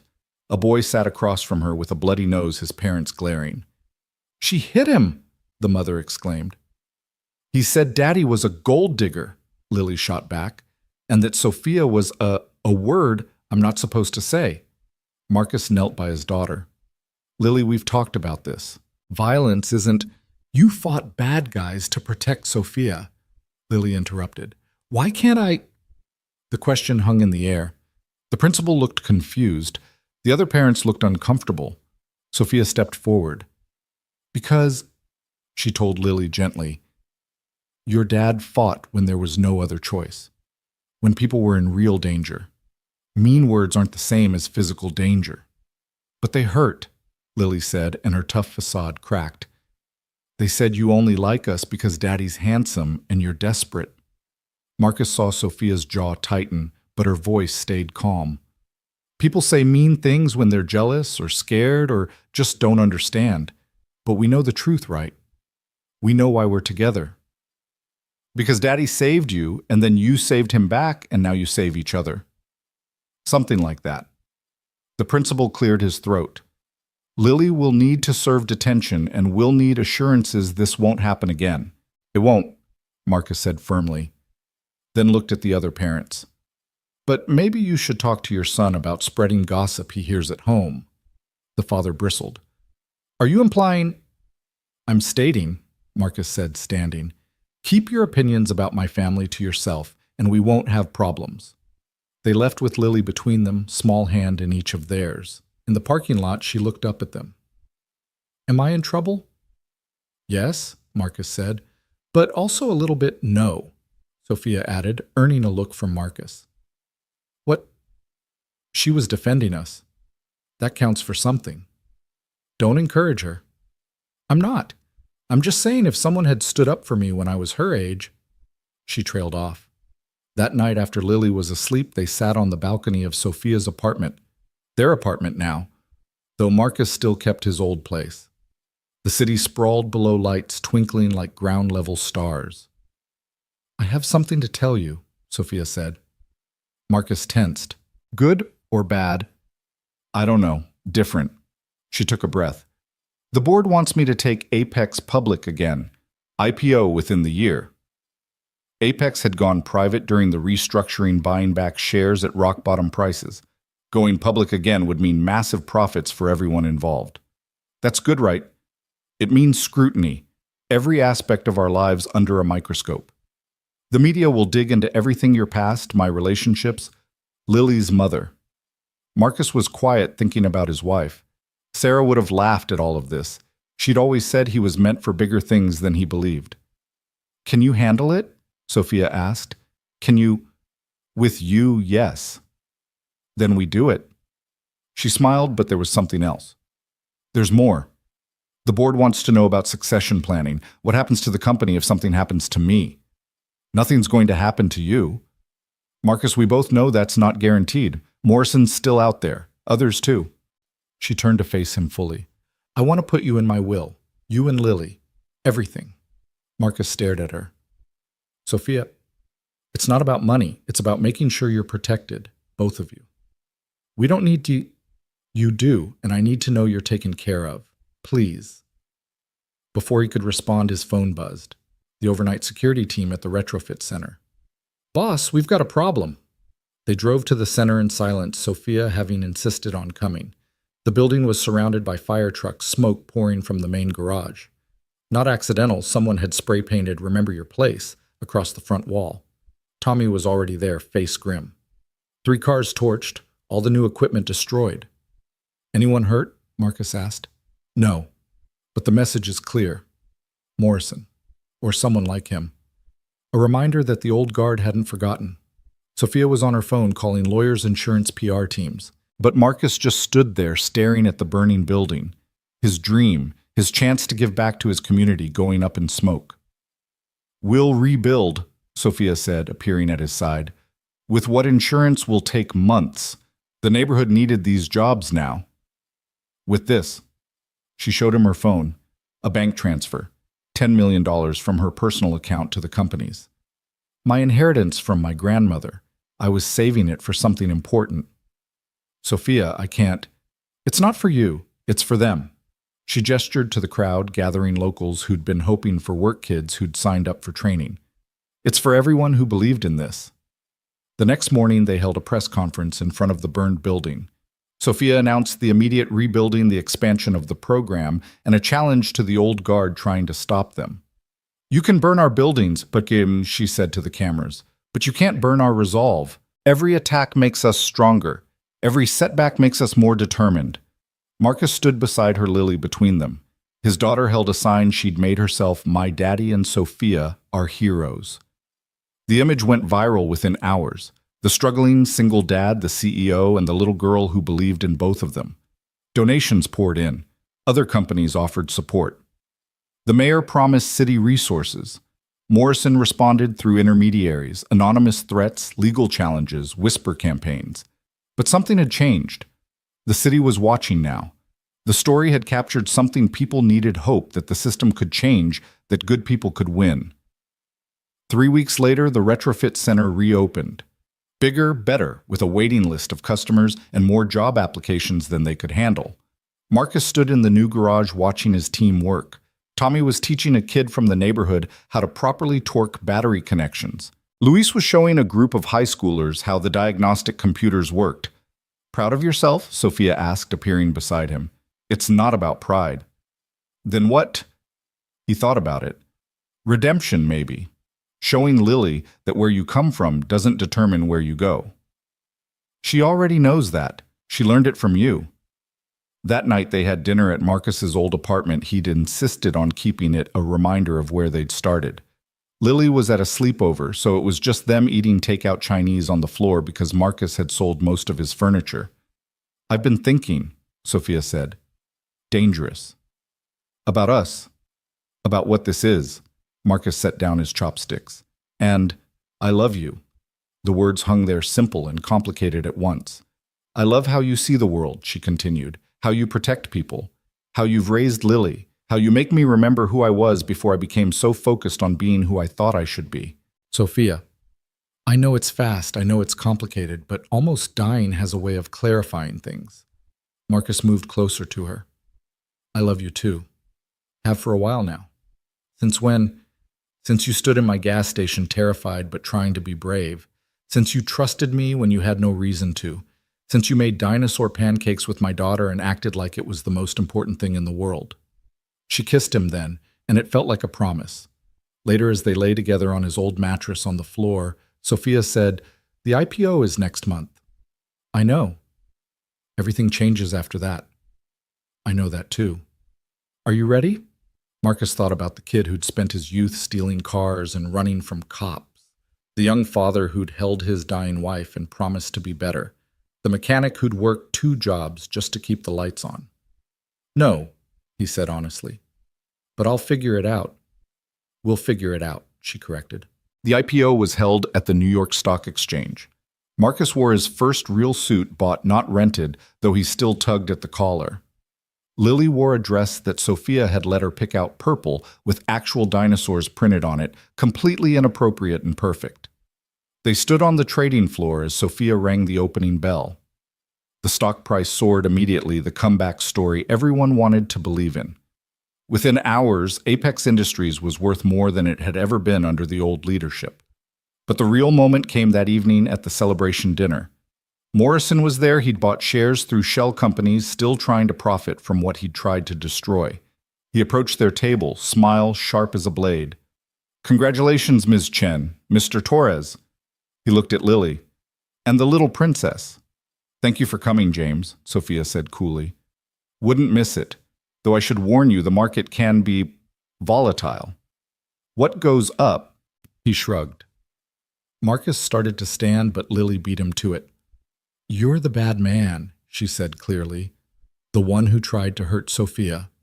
The room quieted. Morrison's smile flickered. "I don't know what you mean." "Yes, you do.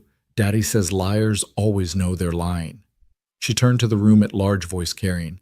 "This man is a liar and a bully, and he burns down buildings when he doesn't get his way." Security moved toward them, but Sophia raised a hand, stopping them. "Mr. Morrison was just leaving," she said. Morrison's face had gone red. "You can't—" "I can. I'm the CEO, and you're trespassing." She stood Marcus beside her. "Leave, now. And James." The FBI reopened their investigation. Something about new evidence from Harrison's files. "You should expect a call." Morrison left, but not before leaning close to Marcus. "You'll regret this." "Get in line," Marcus replied. The threat would have scared him once. Now it just felt tired. Men like Morrison had been threatening men like Marcus forever. The difference was now Marcus had resources to fight back. A week later, Morrison was arrested on federal charges. The evidence from Harrison's files, carefully leaked to authorities, was damning. He'd live his remaining years in the same prison where Harrison had died, though probably not for long. Marcus stood in the garage of the retrofit center, now one of 5 across the city. They employed 300 people, had contracts with the city and state, and a waiting list stretching into next year. "Mr. Torres," a young man approached, nervous. "I'm starting Monday." "In the training program." Marcus recognized him, one of the kids who used to hang around his old gas station asking for work he couldn't give. "Good to have you aboard. Is it true what they say about you and Miss Chen?" "What do they say?" "That you saved each other." Marcus thought about it. About that night 6 months ago, no, almost a year now, when a desperate woman had crashed into his life and changed everything. "Yeah," he said. "That's true." The kid nodded and headed off to orientation. Marcus watched him go, remembering being that age, that hungry for a chance. His phone buzzed. A text from Sophia. "Board meeting over. We're approved for nationwide expansion. Dinner at home. Lily wants to show us her science project." Home. Their apartment, but really anywhere the 3 of them were together. He texted back, "On my way." As he drove through Denver, past the old gas station, now the Marcus Torres Vocational Center, past the courthouse, where Blake had been tried, past the hotel where everything had almost ended, Marcus thought about the strange turns life took. He'd saved a stranger because it was the right thing to do. She'd saved him right back by showing him he was worth more than survival. Together, they'd built something neither could have managed alone. The media called it a modern fairy tale. His old crew called it lucky as hell. Lily called it destiny, though she couldn't pronounce it quite right. Marcus called it life. Messy, complicated, dangerous, beautiful life. He pulled into the parking garage of their building, where Sophia's 7 cars sat mostly unused. Lily had been disappointed to learn they were all just regular cars, not transformers. As he walked to the elevator, he passed the security office where the mercenaries turned bodyguards monitored everything. They nodded respectfully. The apartment door opened before he could reach for the handle. Lily stood there beaming, holding what looked like a papier-mâché stegosaurus. "Daddy, I got an A+. Mrs. Henderson says I'm going to be a paleontologist for sure." "That's amazing, baby." Sophia appeared behind Lily, no longer the terrified woman from the gas station or the embattled CEO from the boardroom. Just Sophia wearing jeans and one of Marcus's old shirts, smile soft and real. "Welcome home," she said. And it was. Despite everything, the threats, the violence, the constant vigilance required to stay safe, this was home. This patchwork family forged in crisis and strengthened by choice. Marcus kissed Sophia, hugged his daughter, and listened to her explain her science project in exhaustive detail. Outside Denver went about its business, unaware that in this apartment, a mechanic and a CEO and a dinosaur-obsessed little girl were proving that sometimes the best things in life came from the worst circumstances. Later that night, after Lily was asleep, Marcus found Sophia on the balcony looking out at the city lights. "Any regrets?" he asked. "About which part?" "Any of it. All of it." She was quiet for a moment. "I regret that people got hurt, that Harrison died even if he brought it on himself. that we'll always have to look over our shoulders. But I don't regret stopping that night at your gas station. She turned to him. That was the best wrong turn I ever made. Marcus pulled her close. You know we're probably always going to have enemies. Probably. And the media will never leave us alone. Definitely not. And Lily's going to keep correcting her teachers about dinosaur facts. God, I hope so. They stood together looking out at their city. Somewhere out there, another Morrison was probably plotting. Another crisis was building. Another challenge was waiting. But tonight they were safe. They were together. They were home. And that was enough. The news would later call it the transformation of Apex Industries, the redemption of Sophia Chen, the rise of Marcus Torres. Business schools would teach case studies about crisis management and corporate restructuring. Social media would argue about whether their relationship was real or strategic. But for Marcus, it would always be simpler than that. He'd helped someone who needed it. She'd helped him back. Together, they'd built something worth protecting. The rest was just details. The medical examiner's report would list the cause of death as complications from a fall. But everyone who knew James Morrison understood the truth. He had jumped from his penthouse balcony rather than face trial. The news broke on a Tuesday morning just as Marcus was teaching a group of teenagers how to diagnose battery problems in electric vehicles. Mr. Torres. Luis appeared in the garage doorway, phone in hand, expression grave. You need to see this. Marcus read the headline twice before it sank in. He immediately called Sophia, who was in Seattle closing a deal with the city for a fleet conversion contract. I heard, she said without preamble. Rachel just called. This changes things. Does it? He's gone Marcus, the last real threat. But Marcus knew better. Men like Morrison didn't exist in vacuums. They had allies, protégés, people who owed them favors or feared their secrets would be exposed. Morrison's death wouldn't end anything, it would accelerate it. He was right. The first sign came 3 days later. A man in an expensive suit appeared at the retrofit center claiming to be from the city's licensing department. He spent 2 hours examining permits, taking photos, making notes. Everything was in order. Marcus had made sure of that, but the message was clear. They were being watched. The second sign was more direct. Lily's school called to say someone had tried to pick her up claiming to be a family friend. The description matched one of Morrison's former security team. The school had followed protocol, refusing to release her, but Marcus pulled her out early, anyway, his hands shaking as he buckled her into the car. Daddy, why do bad people keep bothering us? Lily asked, clutching her backpack. Because we have something they want, baby. What? Power, the kind that comes from doing the right thing. That night Marcus called a meeting, not in some corporate boardroom, but in the garage where it had all started, Tommy's place in 5 Points. The whole crew came: Tommy, Luis Maria, Diego, plus the mercenaries turned bodyguards led by a former Special Forces operator named Cole. Morrison's death created a power vacuum, Cole said, spreading photos across the workbench. These are the players trying to fill it. Marcus recognized some faces. City councilors, judges, business leaders who'd attended Morrison's parties and laughed at his jokes while taking his money. But one stood out. Victoria Ashford, Morrison's protégé and rumored lover, a woman who'd built her fortune in pharmaceutical patents through methods that skirted the edge of legal. She's the immediate threat, Cole continued. She's been buying up Apex stock through shells, trying to gain enough leverage for a hostile takeover. Let her try, Sophia said from the speakerphone. We have controlling interest. Not if she can prove malfeasance, Luis interjected, pulling up documents on his laptop. She's hired investigators to dig into the Morrison situation, looking for evidence that you two orchestrated his downfall illegally. We didn't, Sophia started. Doesn't matter what we did or didn't do, Marcus cut in. It matters what she can make people believe. The room fell silent. They all knew how this game worked now. Truth was negotiable in their world. What mattered was who controlled the narrative. So we control it first, Maria suggested. Get ahead of whatever story she's trying to tell. Marcus's phone buzzed. A text from an unknown number. Your daughter has a beautiful smile. It would be a shame if something changed that. The photo attached showed Lily at school that morning, taken from across the street with a telephoto lens. Marcus's vision went red. Tommy grabbed his arm before he could punch the wall. Easy, brother. Getting angry is what they want. They're threatening my kid. Then we handle it smart, Cole said.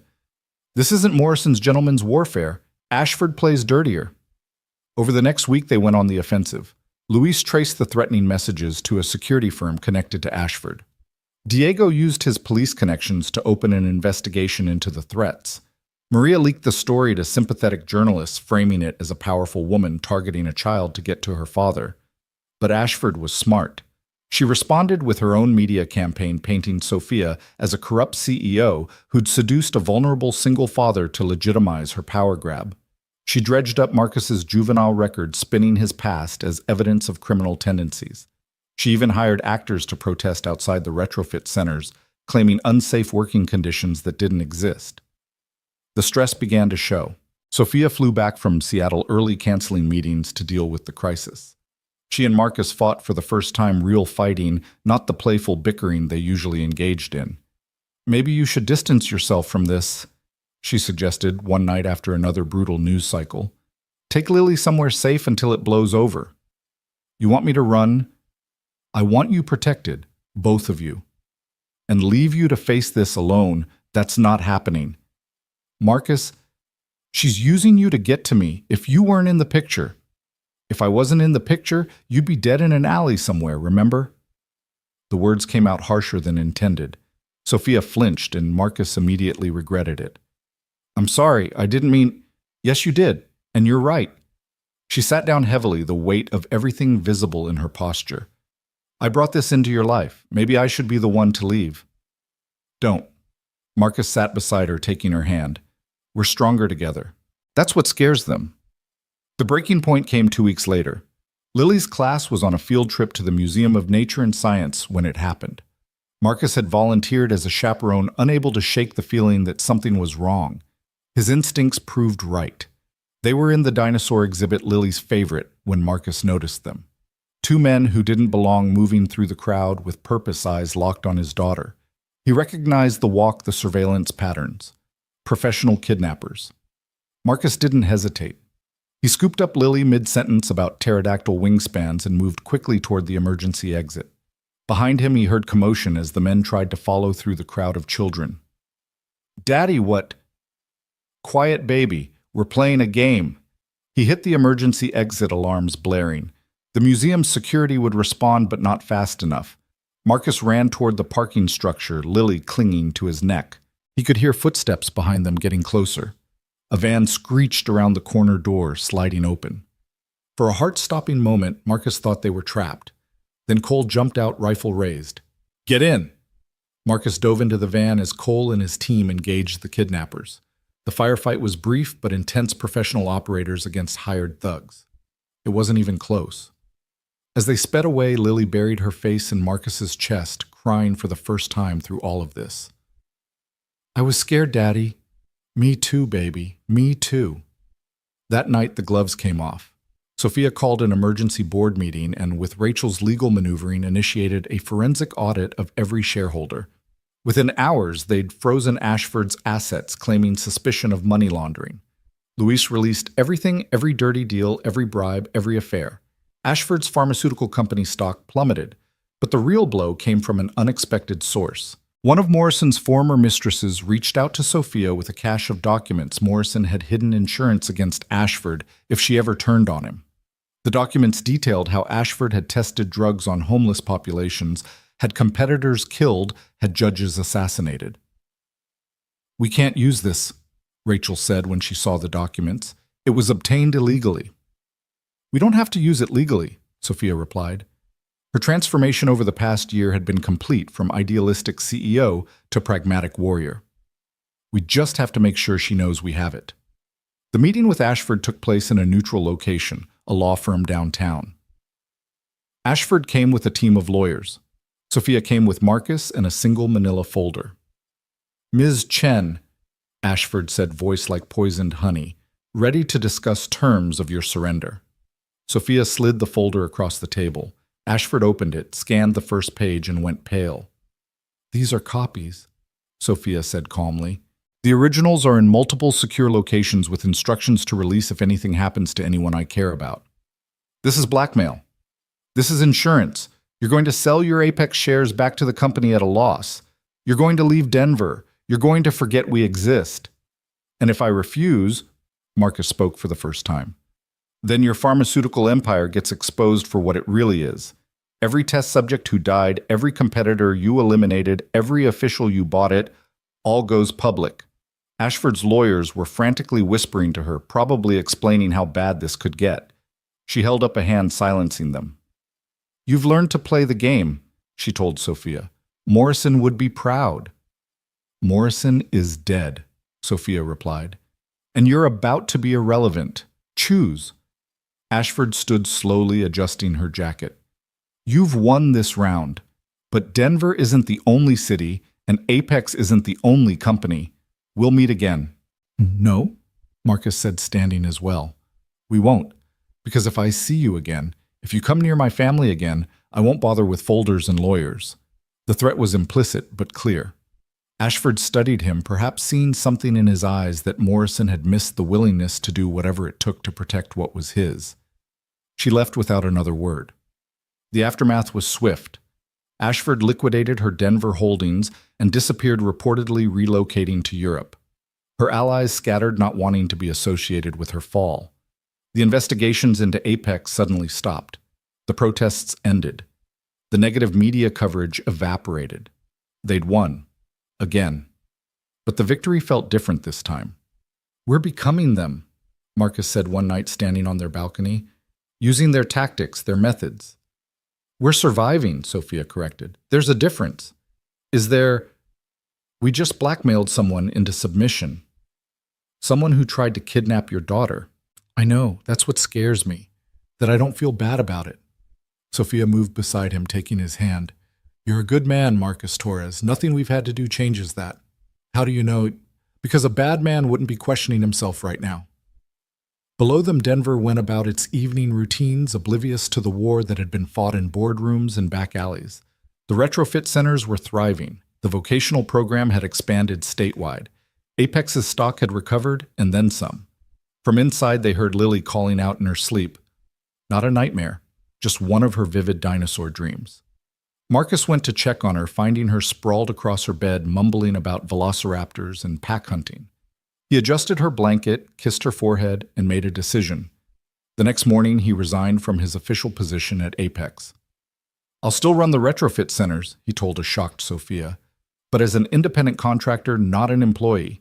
I need distance. From the company. From what the company makes us do. Sophia nodded slowly, understanding. And from me. Never from you, but we need to separate our personal and professional lives. For Lily.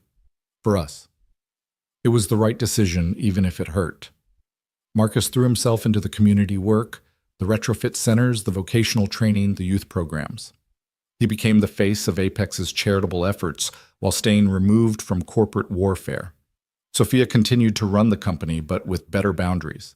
She hired a proper security team professionals who handled threats without involving Marcus. She fought her battles in boardrooms and courthouses, keeping the violence away from their home. They found balance, or something close to it. 6 months after Ashford's exile, Marcus was teaching a Saturday workshop for teenagers when one of them asked, Mr. Torres, is it true you saved Ms. Chen from killers? Marcus paused, wrench in hand. The kid was maybe 15, all gangly limbs and eager eyes, reminding Marcus of himself at that age. Where'd you hear that? Everyone knows. You're like a legend. The mechanic who became a hero. I'm not a hero. I just helped someone who needed it. But you got rich from it, right? Moved up.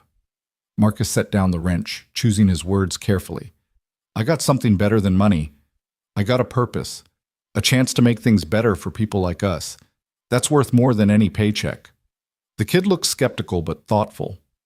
They went back to working on the engine, but Marcus could see him processing, thinking about possibilities beyond the streets. That evening, there was a celebration at the original retrofit center, their 1,000th successful conversion. The mayor came media too, everyone wanting photos with the success story. Marcus stood in the background, letting his team take the spotlight. Sophia found him there, slipping her hand into his. Hiding from your own party. It's not my party. It's theirs. He nodded toward his team, Tommy explaining logistics to a reporter, Luis, showing off the diagnostic systems, Maria charming a group of investors. You built this. We built this. All of us. They watched Lily playing with a group of kids from the neighborhood, teaching them about dinosaurs with the same passion she brought to everything. She'd grown in the past year, taller and more confident, but still his baby girl. Any regrets? Sophia asked, echoing his question from a year ago. Marcus thought about Morrison's suicide, Ashford's exile, the threats and violence that had become part of their lives. He thought about the compromises they'd made, the lines they'd crossed, the people they'd had to become to survive. Then he looked at what they'd built: jobs for hundreds, hope for a community that had been forgotten, a future for kids who'd had none. He looked at Sophia, brilliant and fierce, and his. He looked at Lily, safe and happy and growing up with endless possibilities. No, he said finally, no regrets. The news crews were packing up when Cole approached, tablet in hand. We have a problem. Marcus tensed, but Cole shook his head. Not that kind of problem. Someone leaked the Morrison files to WikiLeaks. Everything's going wide tomorrow. Sophia paled. That'll implicate us? No, Cole interrupted. That's the thing. Every reference to you two has been scrubbed professionally. Someone wanted the corruption exposed, but you protected. They exchanged glances. Who would do that? The answer came via an encrypted email that night. Consider this a professional courtesy. Not everyone who worked for Morrison agreed with his methods. Stay safe. A friend. Marcus would never learn who their benefactor was, but the leak changed everything. Federal investigations opened into dozens of officials. Denver's power structure reshifted completely. And Apex Industries, as the company that had stood against the corruption, saw its reputation soar. We really did win, Sophia said, reading the news coverage. This round, Marcus reminded her. There's always another fight coming. But that night, there wasn't. There was just them. Marcus, Sophia, and Lily eating pizza and watching movies, being a normal family. The guards were outside. The threats were handled. The future was uncertain but promising. As Lily fell asleep between them on the couch, her head on Marcus's shoulder and her feet in Sophia's lap, Marcus realized this was what victory actually looked like. Not the destruction of enemies or accumulation of power, but this quiet moments with the people you loved, knowing you'd earned the peace, however temporary it might be. I love you, he told Sophia over their daughter's sleeping form. I love you too, she replied. Whatever comes next. Whatever comes next, he agreed. Outside, Denver slept. Tomorrow would bring new challenges, new threats, new battles to fight.